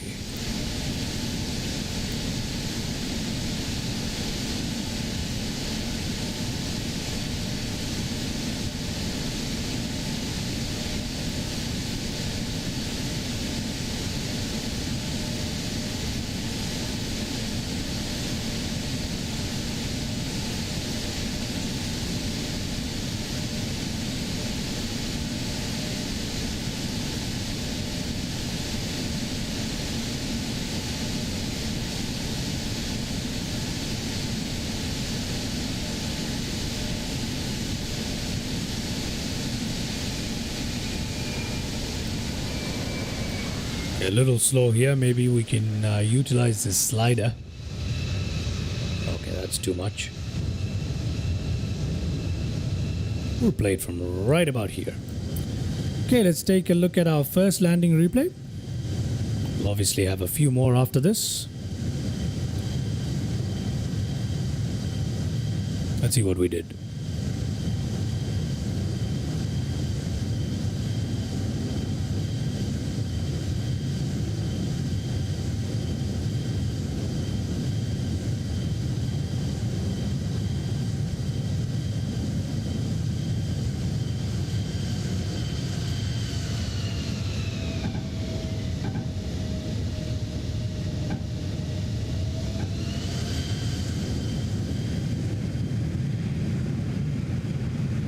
Yeah, that's definitely what I wanted. That is definitely what I wanted. Yep, that is exactly what we wanted. That is as good as it gets with the E-Jet, to be honest. This thing is not unrealistic at all. So let's watch a few more replays of this. Let's take our time with it, shall we? We'll watch this one.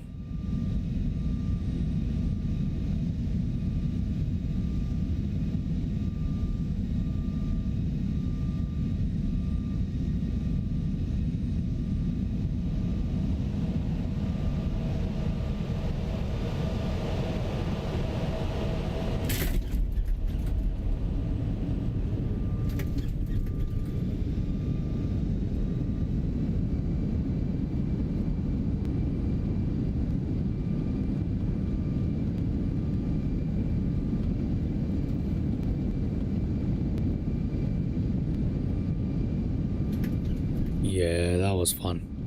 Let's continue watching some replays here. Shall we do that? Yes, we shall. Okay, we'll pick it up from right here and we'll go to the other side, perhaps. You know what? We'll watch this one. Yep, well, let's watch this one.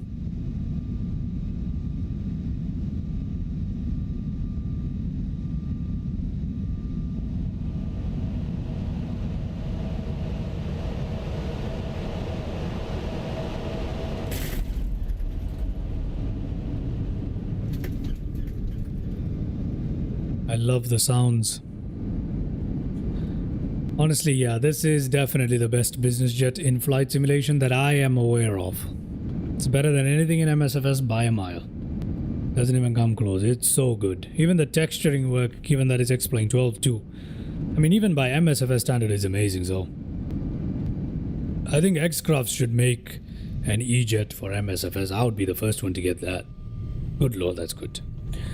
Okay, we have more landing replays, ladies and gentlemen. Now we need to go and play our favorite one before we can wrap this up and move on towards Lyon, Paris from Geneva. So we can't... There you are. This is... Look at it.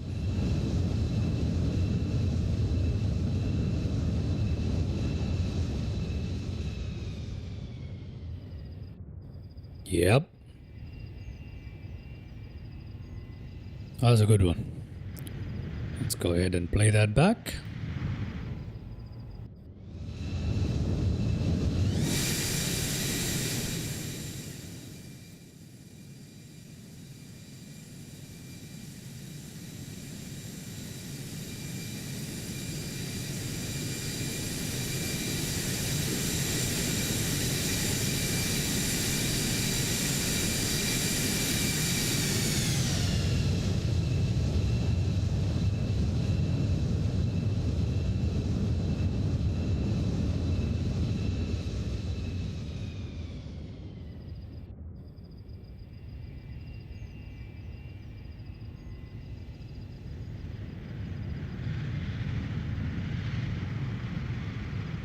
Alright, let me see if I can find the tower view for us. Shall we do that? Let's find the tower view. Let's see if we can. Let the aircraft go back a little bit. Where is the tower view? This is the tower view, right? Yeah, there it is. Okay, let's take a look at our landing, ladies and gentlemen. The tower view in X-Plane 12 does not suck, because we can zoom in, unlike MSFS where we can't zoom in. Oh, that's a beautiful bird. Okay, let me shut up. Let's watch this landing here.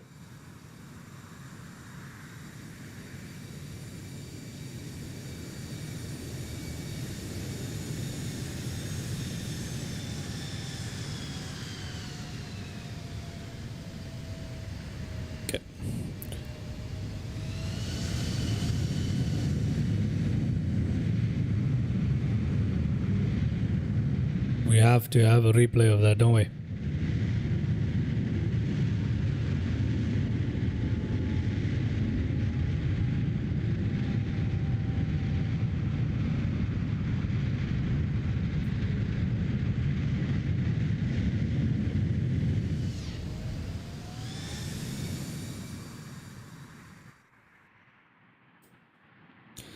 Last landing replay, everybody.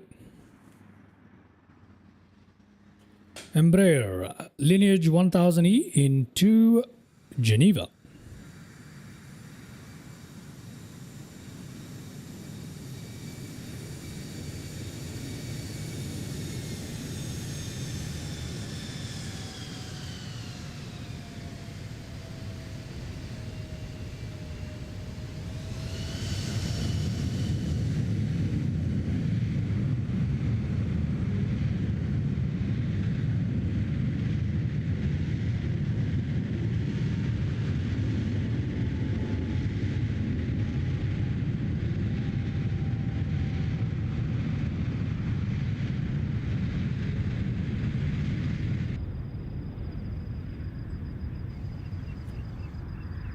All right, guys, that was fun. That was fun. Let's go ahead and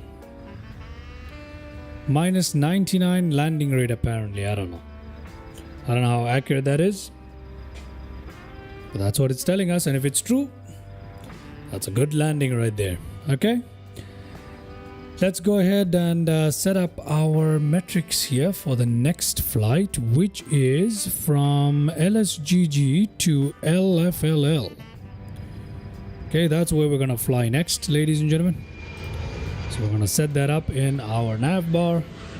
I'm also going to go ahead and generate a sim brief as we park our aircraft in here.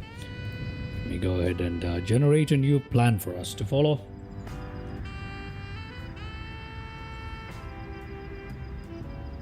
Okay.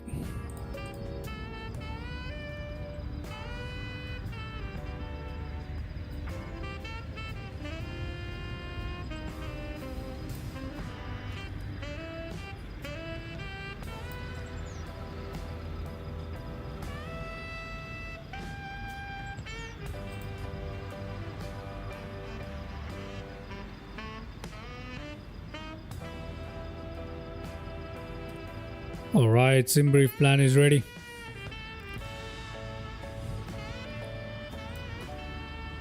Let's fast forward a little bit, shall we?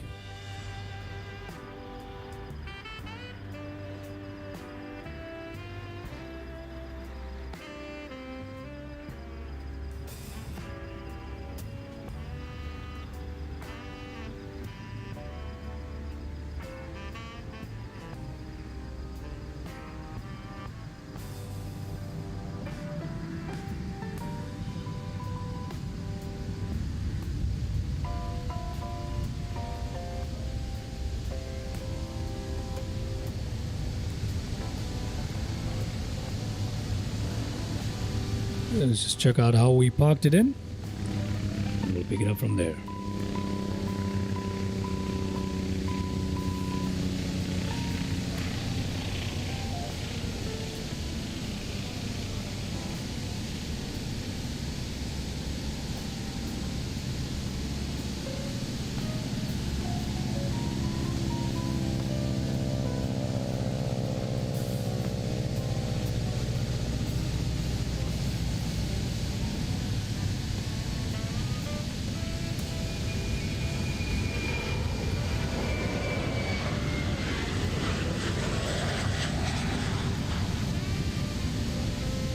Our high profile guests will not appreciate my abrupt braking there. Good thing I don't care. Alright, let's end our replay mode. Jump in here. Let's go up here, get that APU running.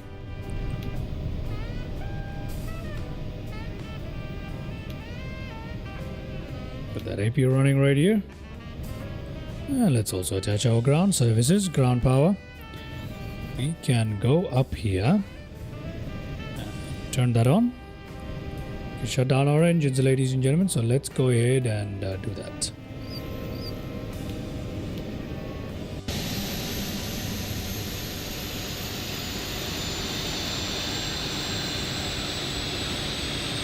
There we go. That is perfect. Let's head down here. Let's open that up. I'll wait for the door to open first. Ground objects. So we'll pretend like we are deboarding. Bunch of VIP passengers there. We'll get going shortly here towards Lyon, Paris. That's where we'll end our journey today. That is where we are ending this particular live stream today.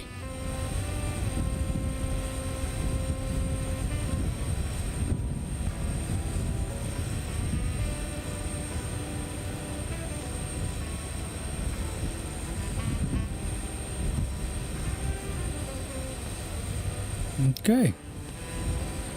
Those jetways are looking absolutely brilliant in X-Plane 12. Look at that.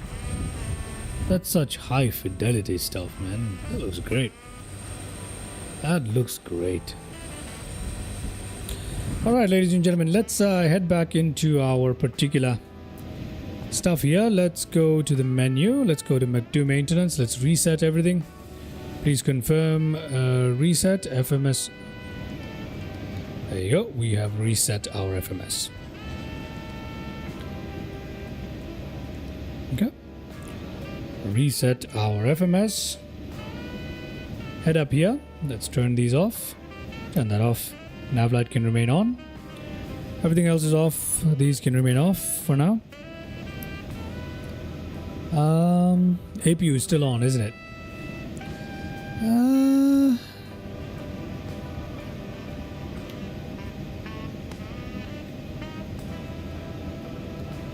I'm just gonna shut it down, let the APU cool down a little bit.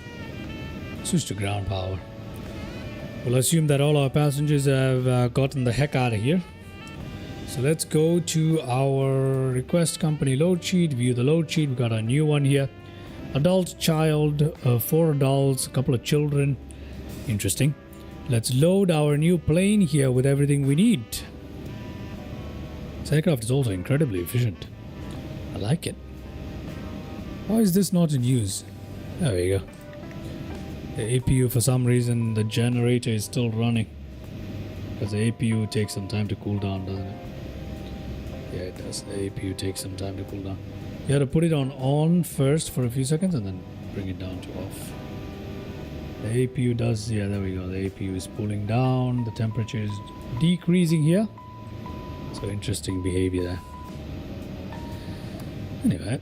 Let's program our route, get our FMC ready, and hopefully the next time. Thank you guys for enjoying that landing right there. We'll go ahead and get started here. Shall we just do that? Yeah. Okay, let's come in here. Let's get to our route and LSGG LFLL, which is Lyon. I'm gonna activate that. Okay, departure runway today out of Lyon. Geneva is 04. We're going to take off from 04 using Depu 1P. Depu 1P. We don't have Depu 1P, do we? No. We're going to adjust with Depu 4P. Apply that. And from there, we're going direct to Amken. A-M-K-E-N.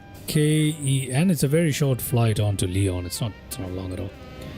And then from direct, we're going to LFLL, activate that. For arrival today, we're just using 17 left.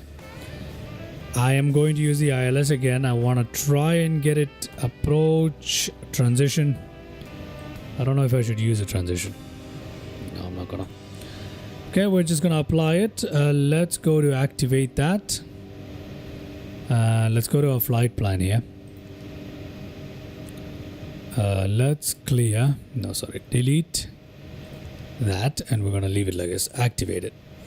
Okay, so if we go to flight plan, everything here is looking okay, and we're gonna come directly into our ILS for it, and that's pretty much it.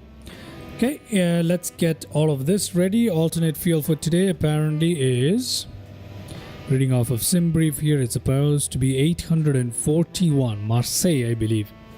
841 Marseille, maybe. Let's move on. A cruising altitude for today, 8,000 feet. What? What kind of a short flight is this that it's telling me 8,000 feet? Come on, man, not 8,000 feet. 10,000 feet at least? No? You don't want me to go 10,000 feet? You know what? I'm going to stick to what it tells me for now. So 8,000 feet it is. It's a very short flight anyway. Zero fuel weight estimated. We'll come to that in a second. Let's go down here. Zero fuel weight is 33242, so we're gonna put that in. 33242, we're gonna put that in. Center of gravity for today, zero fuel weight, center of gravity, takeoff center of gravity 17.4. 17.4. Oh, not 71. Got that ready. Let's move on to that, and let's see what SimBrief is telling us. Actually, let's see what this is telling us. Takeoff performance. Takeoff weight given at 36488. So that's wildly different. 488. Runway 4, that's fine. Thrust flaps 2. Is that what it wants me to do? Let me have a look. Wind 70/1. We're gonna put that in. Temperature is 23 now. That's fine. QNH apparently 3009er. That is fine. TO1 flaps 2 still. Okay, let's compute that. Let's compute that. Okay, we'll send it to FMS and send it to FMS. Just gonna input it directly.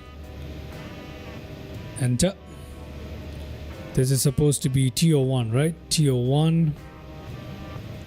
And it's supposed to be on flexed TO on. And we're supposed to do a flex. It's supposed to be automatic. It doesn't make any. Oh, sorry. 42. 42. There you go. Okay. FMS takeoff. Wind 71. Then we're gonna go to, what are we supposed to go to again? MacDo, no. No, what are we supposed to go to again? I forgot.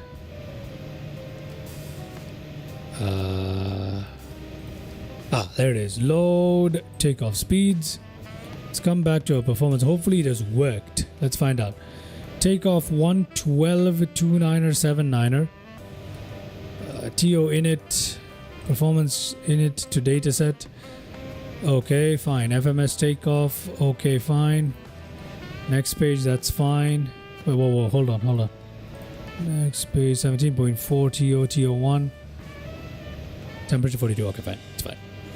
All right, we are good, ladies and gentlemen. Yes, we are good. That's perfect. Let's come down to our flight plan. And we are going up to 8,000, and that's it. Then we're coming straight down, whether you believe it or not. We're coming straight down. 780. Good lord. Okay, so we gotta put 3,000 for this. 3,000 EKMP. Oh, wow. Alright, that's a tight one. Okay, we'll be okay. We will be okay. We will be okay. Alright. So we are using our ILS into runway what again? Runway 17 left. Runway 17 left. So let me just configure that. Give me a second. Then we shall go ahead and fly. Alright, I'll show you guys the route on little nav amp. It's a little bit funny. It's a little bit funny. So if you take a look at the route on little nav map, this is what it looks like. We're taking off here from 04 in Zurich, making a sharp U-turn, and then we're going to fly in towards this funny route here. Fly towards Ekmep, where we begin our descent there, 3,000 feet. Expected to catch everything here by FF17, hopefully at least. And there you go. Alright, that's our flight plan, simple as that. We're going to put that away for now. What else do we need to do here? Kind of nose off to the right. We need pushback with nose off to the right today. Brilliant. Okay, all of that is done. I think we're ready to get out of here, ladies and gentlemen. We actually are. So what we can do is ground services. Let's go up here to the GPU. Sorry, APU. Let's get the APU started. One more time. There we are. APU is coming to life. Kirsch Hunting, hello there. Welcome to the live stream. Hope you're having a good day, man. We're about to do our second leg from Geneva to Lyon, Paris. That's what we're about to do. It's a very short flight. Hopefully we'll get the FMC and everything correctly set up today. Altitude today is only 8,000 feet. So right there is all we're doing. LNAV, VNAV, NAV. NAV doesn't work. In nav mode doesn't get engaged directly, does it? Need to put this one here. FMS. Nav? Yeah, there you go. There's LNAV because we need to switch to FMS. These buttons are very important here. Okay, we're done with all of that. Our APU is running. If we come up here, APU Gen is actually doing the lifting now. We can remove this. We can remove our air stairs and close our passenger door right now. There we go.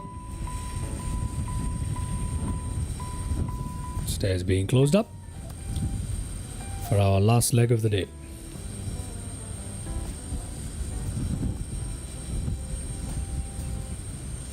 Let's close up our door as well. Door closed. Let's go to better pushback and request some pushback. Pre-plan it. We will push back this way. It's going to be a long pushback, but I'm going to put our aircraft right here. Ground to cockpit, Plaza knowledge, call me through the menu when you are ready. Ground to cockpit, tow is driving up. Start pushback. Where's our tow? Ah, there it is. Alrighty.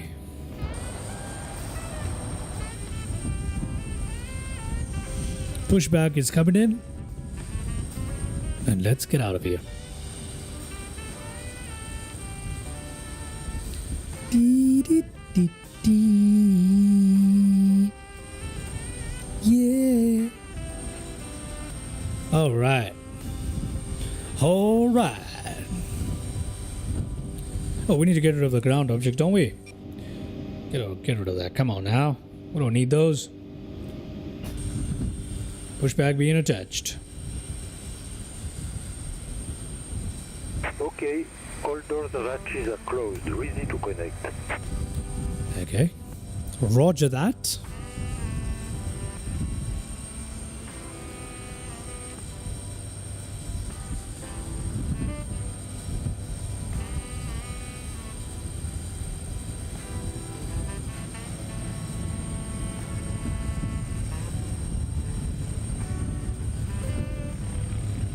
We are raising the nose. Not yet. Allons-y. Come on. Oh, we're raising the nose. Kirsch Hunting. Like the background music. I never noticed it before. Is it new? It's kind of new, but you have been in the stream after I've put the ground music. Perhaps it's the first time you're joining whilst I'm playing it. Maybe. But thank you very much, man. Much appreciated. Got a bunch of background music going on, actually. This is the one I use for the ground and in between flight when there's nothing going on. You know, just a little bit of background. But yeah, got different music for cinematic and stuff. Anyway, let's release our parking brake. Starting pushback, and you may start engines. Thank you. You may start engines. Beacon lights on. Taxi lights not yet. Leave sterile cockpit on. We'll leave all of this on. I think we're looking good. Okay, let's come down to this. Going to press that, and our engine is coming to life. Perfect. Let me turn off the music here for our engine startup.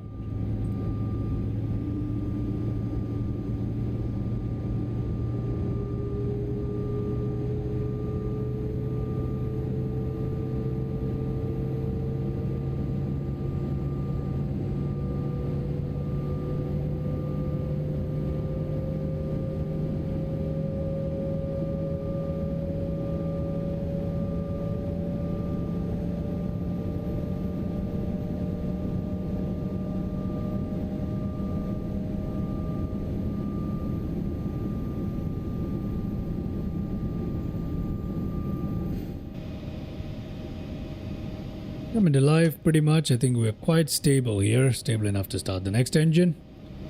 Let's go ahead and do that. There we are.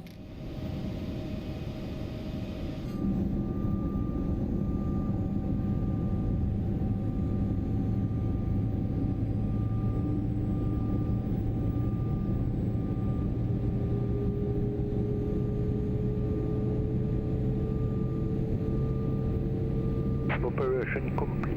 Set parking brake. They've interrupted us from enjoying these beautiful sounds there. Disconnecting tow. Stand by.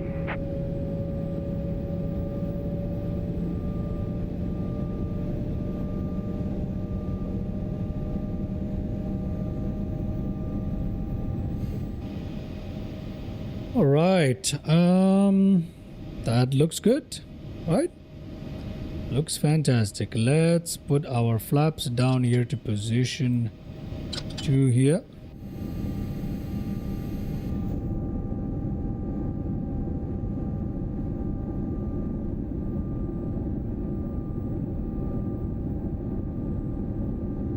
Flaps dropping.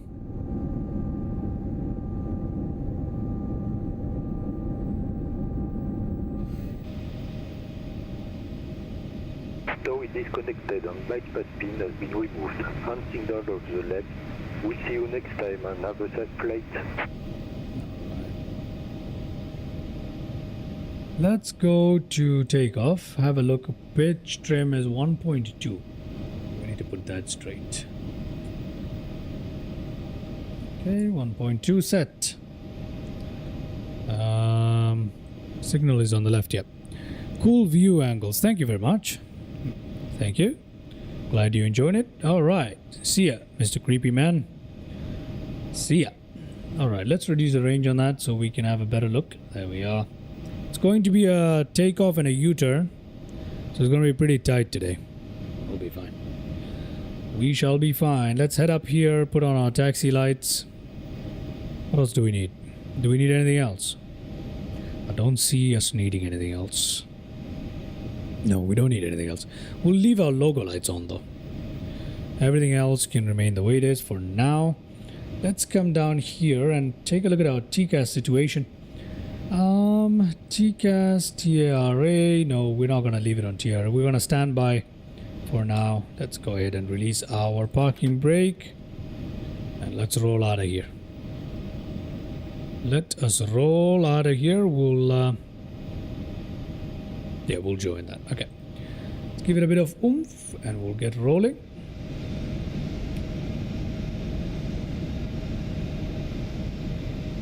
There we are.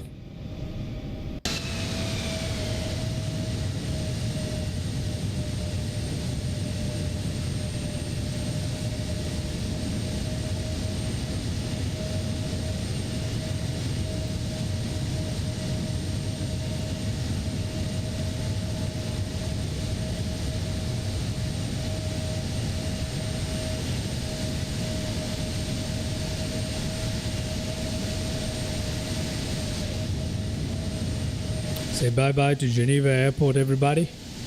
Bye-bye. See ya. Okay.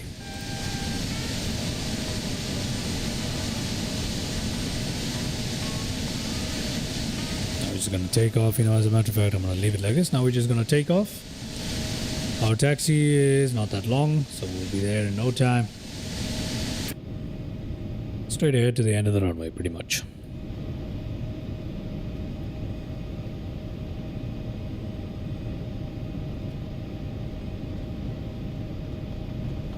How many times have you flown this type of plane before this? It's been a while since I last flew the Embraer. This very same aircraft. I think it's been a while since I flew it. But when I first purchased the X-crafts, I really did study the aircraft and I really did fly it well and whatever. I've forgotten most of it. I understood it really well. Kind of still remember most of it, so I can still fly it. But a lot of issues, when you switch aircraft models frequently. But I can't tell you exactly how many times I've flown it. But I'm not unfamiliar with this aircraft. But at the same time, you need to refresh. You need to go back and watch your own videos to see what you figured out and stuff. That does happen anytime you switch from something you haven't flown for a while, It's a great aircraft, this one, honestly. But I believe there was one period of lives where I was just flying the X-craft stuff. I was flying the E175, the 195, the 190. I was just taking out different ones, just having a bit of fun with it. Obviously, they all have this exact same cockpit. Only E-Jet I own is the FSS for MSFS. Oh, you have the FSS E-Jets. How is it?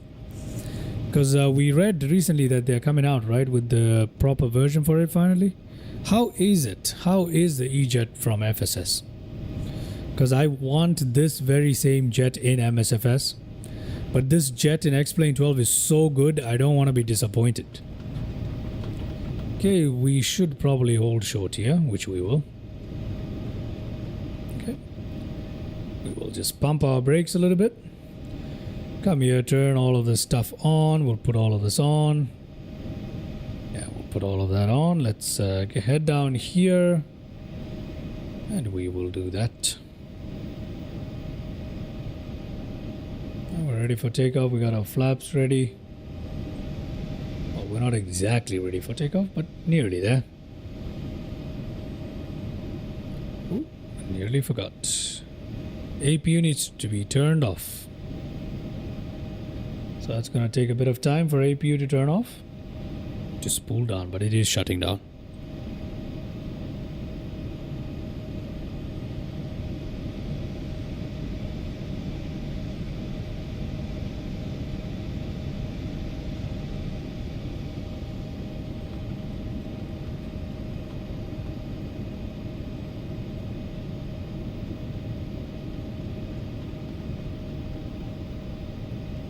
Let me see if I can get it on roll takeoff mode. Yeah, I can.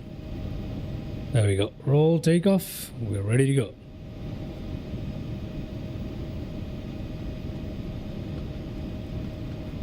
VNAV, LNAV ready.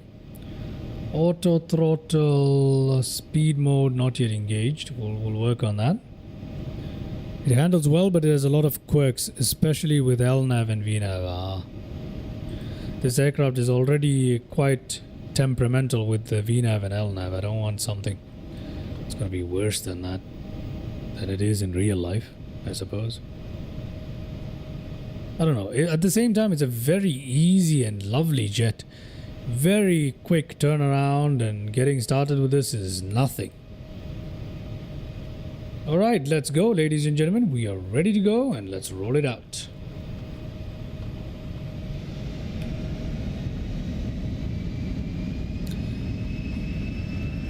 There was originally a generic one, but they have gone back and added a custom built one.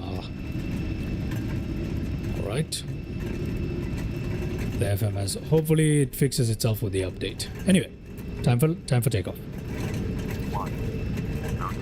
Rotate. You're out of here.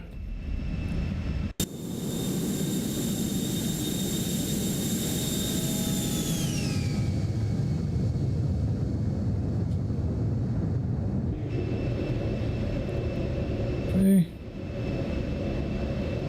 Need to go to auto throttle, speed mode. We need to turn ourselves back around, obviously. And we need to turn ourselves back around so we can. Yeah, we need to turn ourselves back around. I didn't see that message there. Flaps up. It's not hard to learn, but it's not like an Airbus where you can trust the automation. You have to watch it.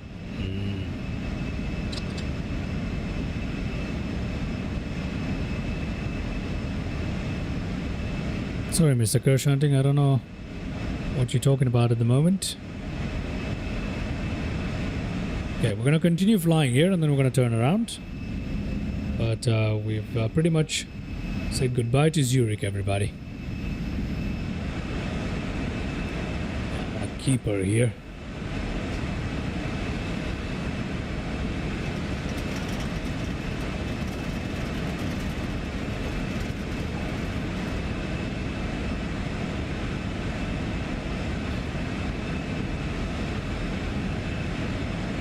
We're supposed to be... Oh, above. Never mind. Why is the speed mode not working? I have no idea. It's supposed to, right? Nah, it's okay. Still getting the hang of it. Flight level change. LNAV. I'm gonna turn it around. Okay, you know what? I need to give it off to the autopilot here. Autopilot. Give it to VNAV.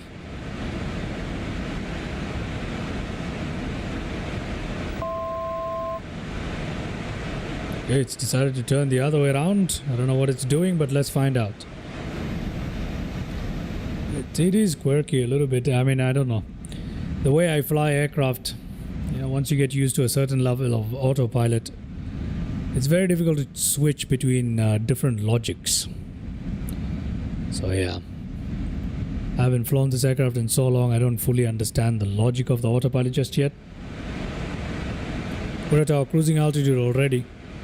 We're not going to climb any higher today. And because of how short the flight is, we're going to turn around. LNAV is still engaged, so that means it should be working. We'll find out.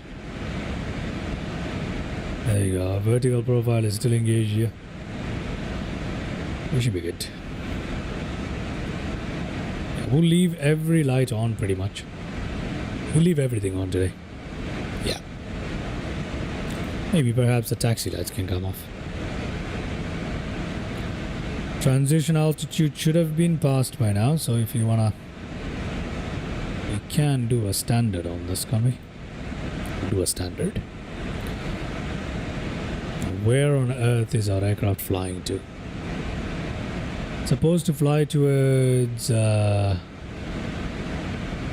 we need to fly it in manually, don't we? We shall fly it in manually. No, the other way, come on.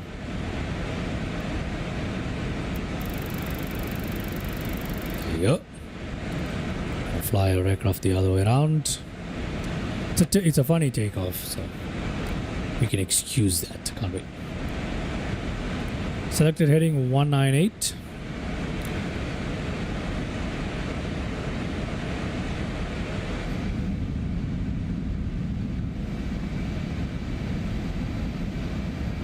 There's Zurich Airport right there.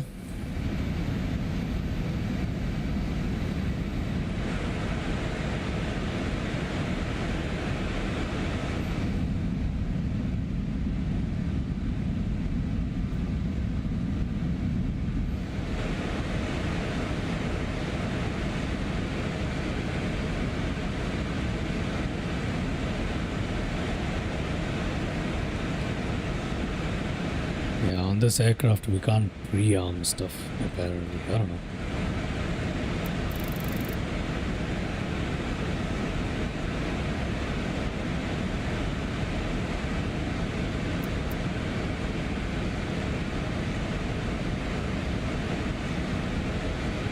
on towards Lyon, which is literally down the road, is what I would call it. So,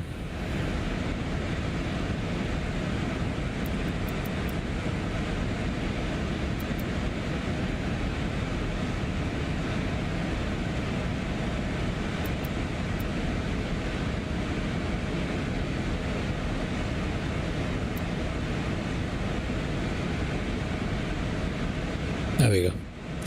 Let's go into some cinematics because it's the only chance we're gonna get for it. After which we're gonna be very busy.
Flying over Zurich Airport.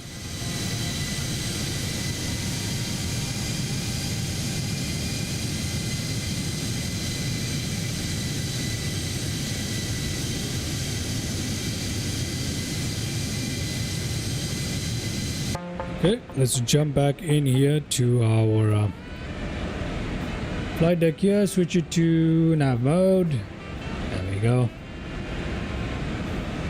That's apparently top of descent. That doesn't make any sense. It's all 8,000, 8,000, 8,000. Where's our actual descent? Ek map. Oh, top of climb, sorry. That's good. Ek map. Alright. It's gonna be it's a fascinating one, isn't it? Progress.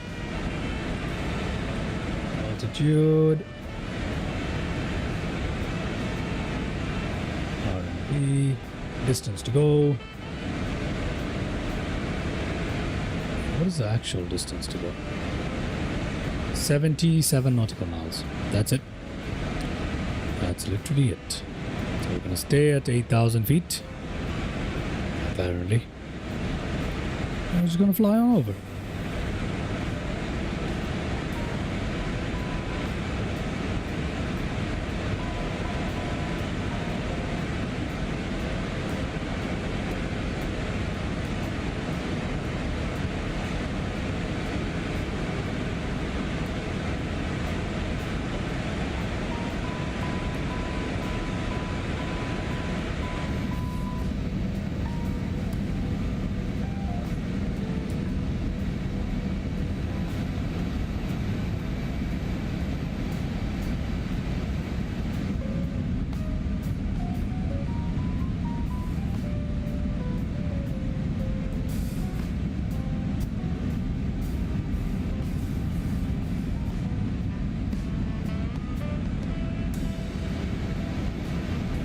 There's the airport behind us.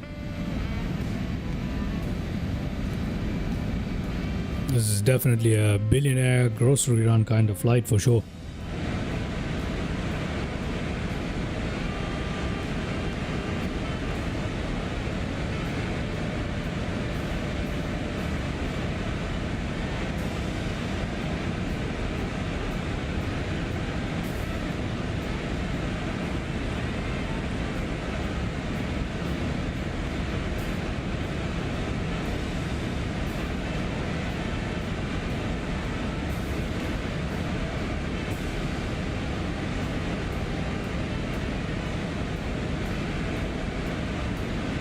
I just read the other day that Elvis flew from Memphis to Denver for a sandwich and flew right back. I've heard something similar before. I have heard something similar before. Huge Elvis Presley fan. I am. And his private jet, yeah. I watched a video about Elvis's private jet as well. Pretty cool.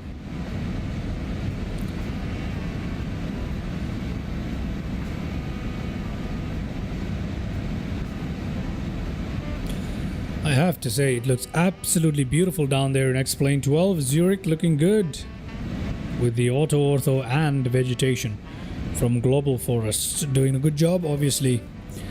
There are little patches where vegetation is missing, but overall it's good. Definitely an acceptable level for IFR flying at high altitudes, which is what I do in X-Plane 12 anyway. Pretty good. Our top of descent shouldn't be long.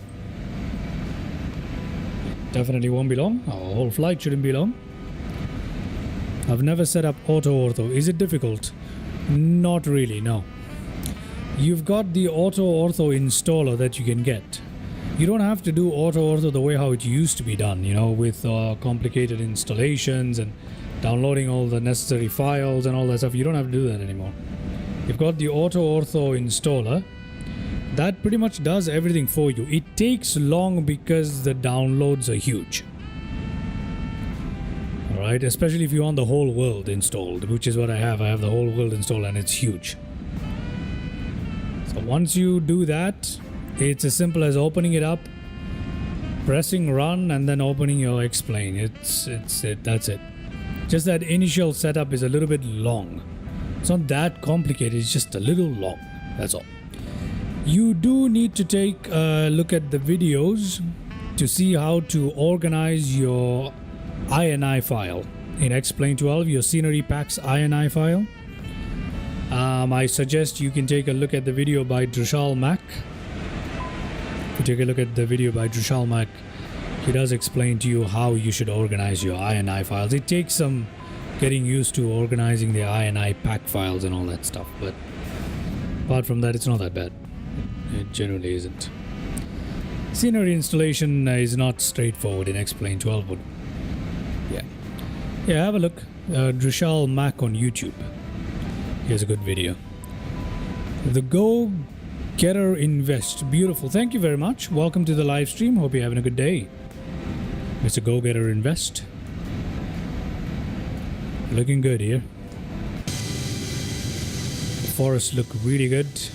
Global Forest doing its job as we come into land here at Lyon.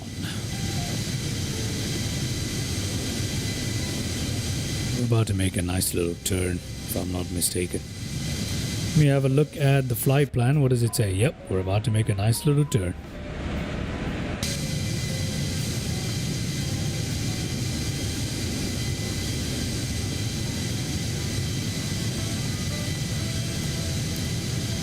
We'll make that turn. Then there's one more of those lightning bolt turns.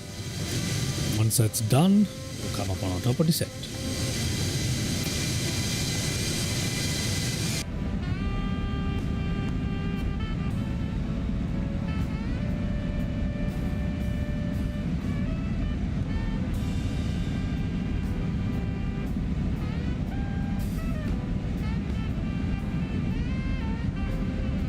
I never knew I would like the forgotten how much I used to enjoy this aircraft. I definitely have to fly it more often because honestly, it's a hoot.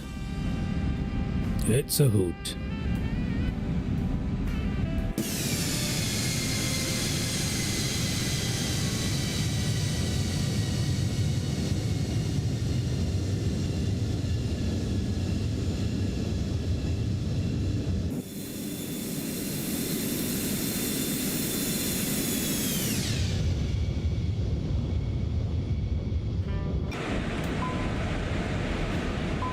Caution. What is the caution? What is the caution?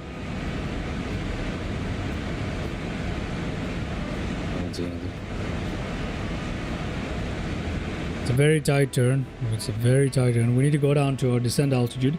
I'm gonna go directly down to 3000, obviously. That's what we're doing today. Okay. And we also need to put in our arrival data here. Into our landing, we need to put all of this stuff in. Let's come down here. Let me quickly input our landing performance. What is the weight? The weight is 35793. 35793. Enter that. Full flap, all that. Runway, what are we landing into? 17 left, yep. The wind is 150/5. Temperature is 26. 3006. Enter. Compute. Send it to the FMS. Let's get down to the FMS quickly. Let's go down here, load landing speeds, and come down to performance. Landing, everything's set. It is approach 119. Okay, so the same thing again. Right, we should begin our descent any second. We need to go to VNAV.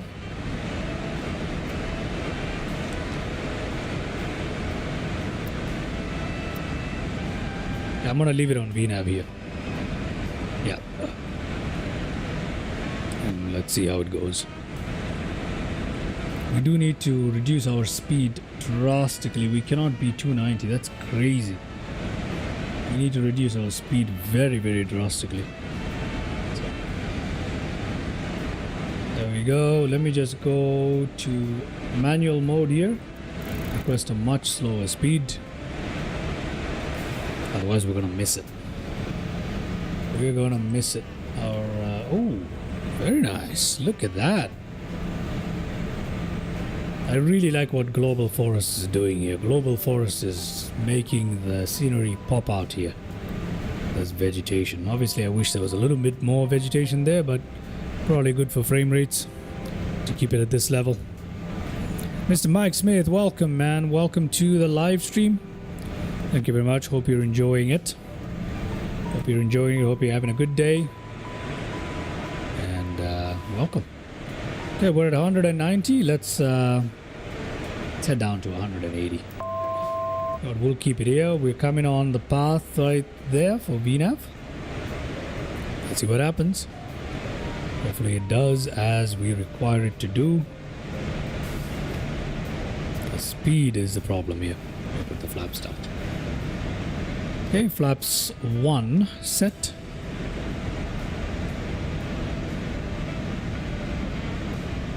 Okay, top of descent coming up. Okay, let's see how this goes.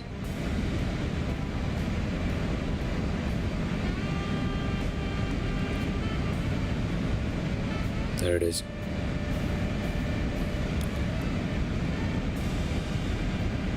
Oh, we need to check the ILS frequencies. I forgot about that. Lord, we don't have a lot of time. 10910. Is that what we've got tuned in to this thing? Is that what we've got tuned in or not? I don't know. Radio 109.10 is tuned in on nav 1 and nav 2. It's automatic FMS picked up, which is correct, which is good for us today. Why didn't it descend? Why didn't it descend? Okay. And now it's descending. Let's put our speed brakes down. Yeah, VNAV still acts funny on this aircraft, doesn't it? Oh, Lord, okay, we have a bit of a problem here. We got too much speed. Let's bring down... We'll keep the speed at 180. Okay, this time I hope it works. I forgot, my bad, guys. It doesn't automatically begin descending like a Boeing, does it? No. There you go, it's coming back to me slowly. Our descent path is merging with where we should be. There we go, things are looking good. Speed is coming down slowly, which is fantastic. Yeah, we're looking okay. We're looking good. Yes, we are. Speed brakes are out though. Speed brakes, we can put them back up. How do we arm this thing for? Does it have auto brakes? Oh, it does. It does. Sorry, it does. Into Lyon, we've got plenty of runway room, so we'll leave it on low auto brakes. And I believe spoilers get armed automatically, don't they? Although I'm not too sure, to be honest. It doesn't seem to work, arming it. So I don't know. Airbus style, you need to start descent. Yep. I don't know if we can arm the auto brake on it, but whatever it is, it doesn't seem to be working. I hope it works. I don't know. Okay, we're still looking okay here, so I'm hopeful here for a good one. 180 on our speed. Little too high. Let's drop that speed down here. Down to approach speed, perhaps. It's gonna take us a while to reach there anyway, so go down to about 120. We'll do that. Okay.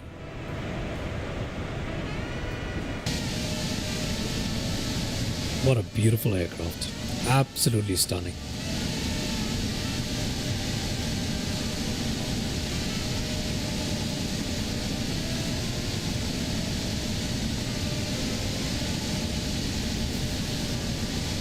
Is it even worth flying from Zurich to Lyon? Isn't it better to, like, I don't know, is there a train or something between them?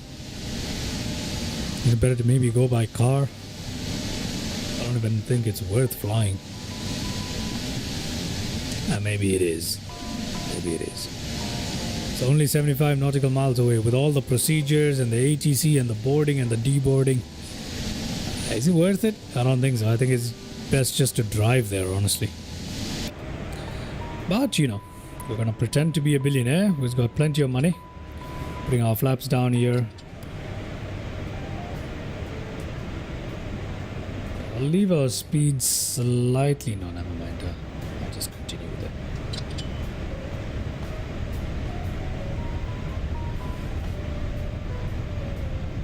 I think it's time for us to drop our gear when we make this turn. Although we haven't caught anything in the glide slope.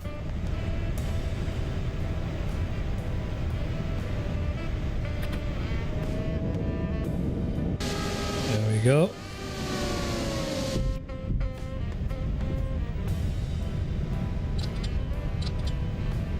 We're going flaps full already. Where's the approach mode? Localizer glide slope caught, everybody. That was right in the nick of time. Well, we would have continued descending though, so it's okay. There we go. This time we've managed to capture it properly. Although even if we continue descending, it would have been just fine. Looking good, everybody. Looking good. Now we have a long, lengthy approach here. Because we set up for landing early and now we're just gonna effectively glide our way. Soothly. We can just, I don't know, we can maybe enjoy a cinematic view. You know what? Let's do that. Let's try that. Shall we try that? There we go.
Okay, we need to get back into the flight deck. I'm getting too comfortable with this.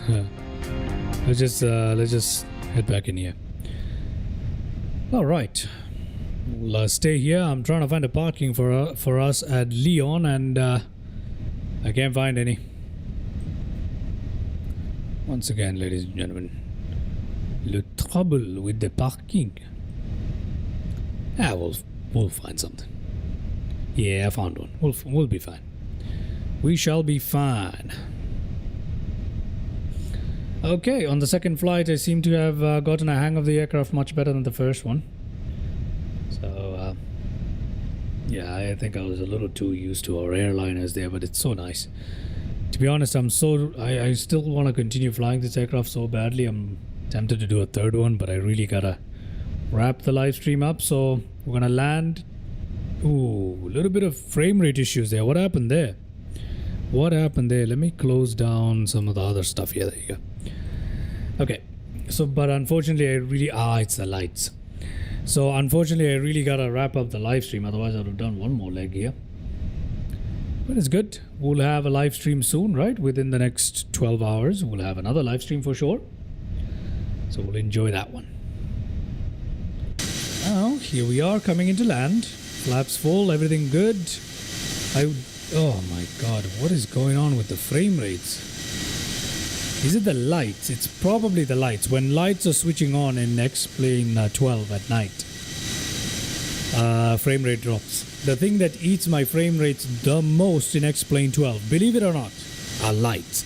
I even have a mod installed that actually disables some of the lights and puts an LOD on some of the other ones just so I can play at night. At night, the lights are just terrible for me. I don't know why it is, but it's terrible for me. Can't help it. So when there's light switching on, expect some issues. So I think we're right about that time where lights are switching on everywhere. But I have to say, it looks so good, doesn't it? So beautiful. Wow. X-Plane 12 is blowing me away. Can't believe people think this doesn't look good. Come on. Looks great, man. Look at the sun. It looks realistic, unlike MSFS, where the sun is literally a light bulb. Look at that. It's so good. Okay, guys, I gotta pay attention to our landing here. 1,000. 1,000. We gotta take control. Let's do that right here. Auto. Oh, come on. Autopilot. Okay, my aircraft, ladies and gentlemen. Gonna let it fly in for the time being. Not adjusting anything. Oh, we need to adjust now.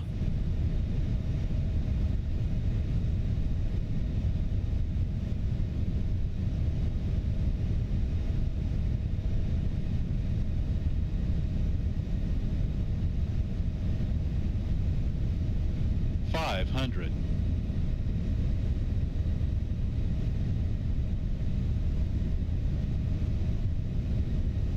We've got a nice little beacon right in front of us. I love that we can see that. I need to fly more X-Plane 12, honestly. It's so nice. Anyway, let's come in. Maybe once I sort out the performance issues. Alright. Minimums. Minimum 200. Proceed. I want to go in under the glide slope here. 100. 100. 50. 40. Throttle. 30. Throttle. 20. 10. Ooh, that didn't work, did it? I tried to go in under the thing too early. I mean too late, sorry. I tried to go in under the glide slope too late. Yeah. Tried to go in under the glide slope way too late. That is entirely my mistake, my bad. My bad. Should have done that from a way higher thing there. But that's okay. Auto brake off. Let's turn in. Yeah. So butter on the first one. Broken spines on this one, huh? Yikes. Yikes, yikes, yikes. Okay, let's go ahead and put our flaps up there. Yeah, I know exactly what happened there. It was just the fact that I tried to... Yeah, that's all fine. I tried to get under the glide slope too late. I should not have done that. That was an entire stupid mistake on my part. That was like my CRJ landing the other day. Yeah. That one was a bumpy one.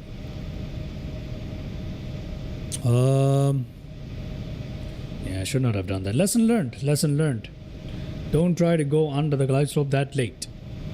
Should come slightly under earlier on. That's how I like to land the jet. Because this jet does not respond quickly enough even if you pull hard. once you're below there. So yeah, needed a refresher on that. Good thing. We'll continue flying this aircraft a lot more here because honestly I love this thing. I'm having such a good time flying it. I love it. The first landing we didn't get to manage, we didn't get to get the systems right, we didn't get to do a proper approach, but the landing was great. This one the other way around. Managed to get the approach and everything right, landing terrible. Yeah, I need to pay more attention while trying to land. Anyway, fantastic. I love this aircraft. I definitely need to go in and fly it. So yeah, I think perhaps I'll do one more with this. Yeah, maybe I will. I do need to spend some time working on some performance issues with the lights on X-Plane 12. I need to sort that out. I need to, so we can do some nighttime flying with this thing. It's fun. Anyway, let's go in and park our aircraft, and after that we'll take a look at that spine-breaking landing. Let's see how bad it really was. We'll find out. Flaps are up, everything is looking good. We can start up our APU in advance if you want to. Well, let's not do that yet. You know what, why not?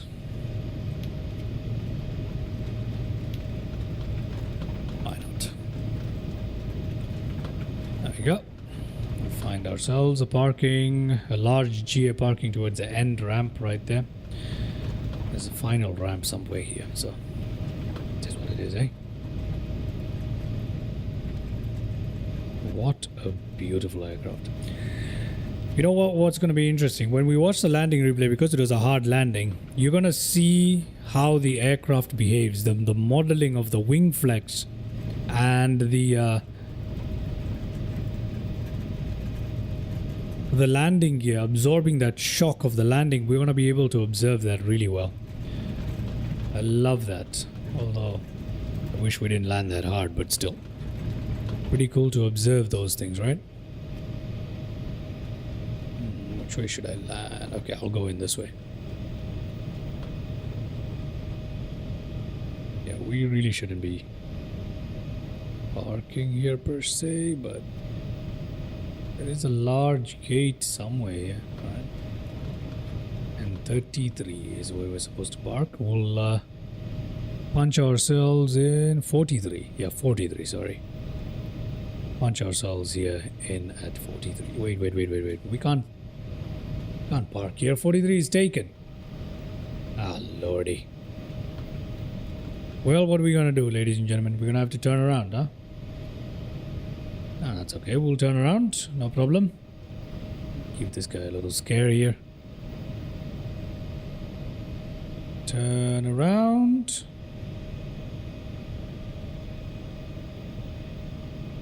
And we'll park ourselves in here. This one right here. There's someone there too. What is going on today? How are we gonna go park ourselves? No, we'll put it here. We'll put it here. It's okay. We will put it here. Good. Here, turn those off. Yeah, we can stop it there, right? I think so. Now let's find out.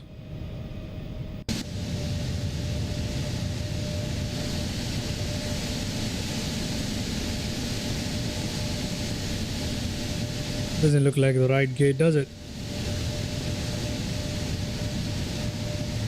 That is so messed up.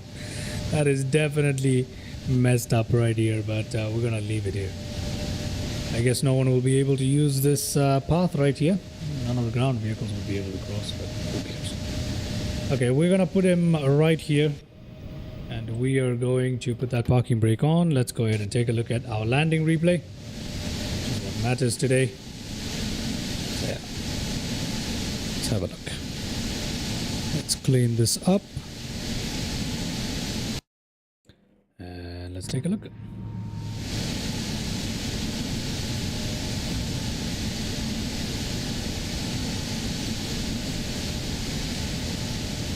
Love the ground handling of this thing, man. It's so much fun to ground handle this aircraft, honestly. Look at that. Now try doing that in MSFS. Good luck to you. Good luck to you. The thing is, in real life, aircrafts do turn like that. It's not that bad. But in MSFS, oh my god. Good luck for that. Okay, let's use the slider kind of cautiously here. I don't want us to. I should have just maintained the glide slope and landed normally rather than trying to do my little trick. Kind of put us in danger, didn't it? Alright, let's have a look at what we did here. Brace, guys. Yep, too late to pull. Oh, yeah. Oh, lordy. I felt that one on my butt. I felt that in my butt. I'm definitely fired as the pilot for whoever is flying this thing. I'm definitely fired from my job. Okay, let's go back and take a look at what the passenger saw there. Okay, that's a little too... Okay, this landing replay is a little bit funny. Okay. Which view shall we take a look at? We should start with this view. We'll start with this view.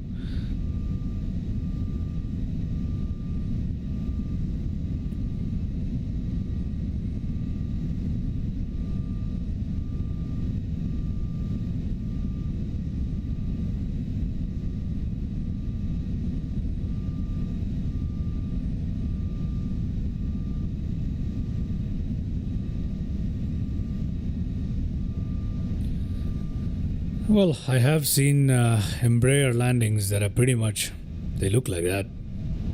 So I guess, oh, yikes. Yeah, but I've never seen a private jet land like that, in all honesty. I've seen Embraer's E190s and 170s do that regularly, and when I'm watching those plane spotting videos, but I think as a private jet you'd be fired. As a private jet pilot, you know? You would be fired. That is not what the rich people want. They do not want that. Okay, let's watch that again. Oh. Oh. No. Oh, no, no, no. Non è bellissimo. Non è bellissimo. That's okay. That's okay. Let's enjoy some more landing replays here. See how I destroyed the landing gear by looking at this one. This one? Oh, come on. Give me the view. 100. Oh, sorry, I'm pressing the wrong button. Yeah, sorry guys. Busy pressing the wrong button, expecting the thing to work here. Yeah, I should not have tried to go on and fired. I've seen worse, but come on. Not for a private jet though, right? Last replay.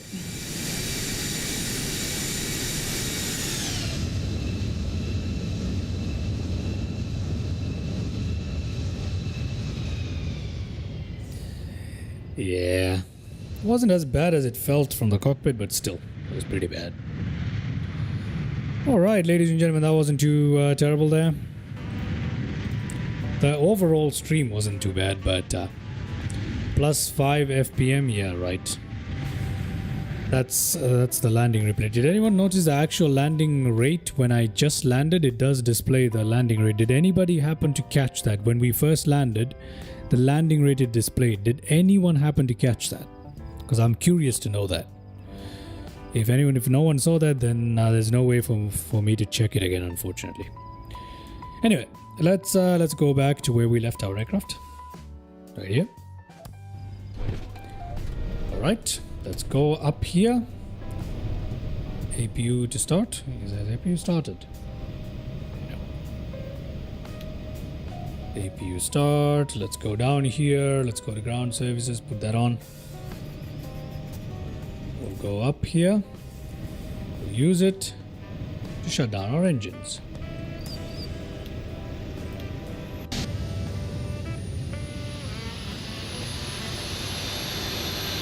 Beautiful, man. Absolutely beautiful. We are ending this at the right time. Look at that. Beautiful sunset here in France. That's exactly where we're ending it. Beautiful. Let's head back in here. Since it's a private jet, we're not going to be running any more of this today. We can turn everything off here. Beacon lights off. All of that off. These can come off. Those can come off. Let's go up here. Get that open. Get that ground objects, engine covers, forward cargo, get that open there. Brilliant. Let's come down here. Everything is stowed, everything is correct. Let's go down there. Everything is correct. Close these up. Let's go up here. Passenger, all that off right here. Everything is off. We'll leave the nav lights on, right? Should we? Yeah, we'll leave it like this. We'll leave it like this. Put that to off right there.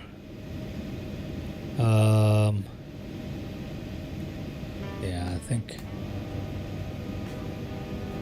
think we're good. All right. I shall leave it like this, ladies and gentlemen. Thank you so much for tuning in to today's flight. All right, that was an overall lovely live stream despite the hard landing there to end it. We had a really beautiful landing into Geneva. And we did a little hop onto Lyon where we definitely got fired. But anyway. Thank you so much, everybody, for tuning in to today's live stream. That was a really good one. I enjoyed myself. Hope you guys had a good time as me. As what? Like me. Right. So yeah, we shall definitely be flying this aircraft soon. By the way, this open thing looks weird, so close that up. But yeah, I hope you guys join me soon for another live stream here, because I'm gonna be flying this jet more frequently for sure. I want to thank everybody who tuned into today's live stream. Thank you very much. Consider liking, commenting, subscribing, doing all that good stuff to the channel. Everybody who tuned into the chat, thank you so much. Flo Kala, Mike Smith, the goat getter invest. Who else? Kirsch Hunting, thank you so much. R Squad 76. Who else do we have? Somebody else in here. Is there somebody else in here? Mr. Honest, thank you so much for tuning in. And EM, thank you so much to all of you guys for tuning into the live chat. Sure thing, Mr. Flokala. I hope to see you again very, very soon. Hope you had a good time. Alright, with that being said, don't forget to like, comment, subscribe, share, do all of that good stuff. Help out the channel. I shall try and get new aircraft here for you guys and keep you guys entertained, informed, do the best I can. Oh, look, a train. Anyway, with that being said, you guys have a good day. It's time for us to leave the stream right here. I shall catch you soon, within the next 12 hours with another stream. Still working on a video. Hopefully that comes out soon enough. Alright, have a good day and I shall catch you in the next one. Bye-bye.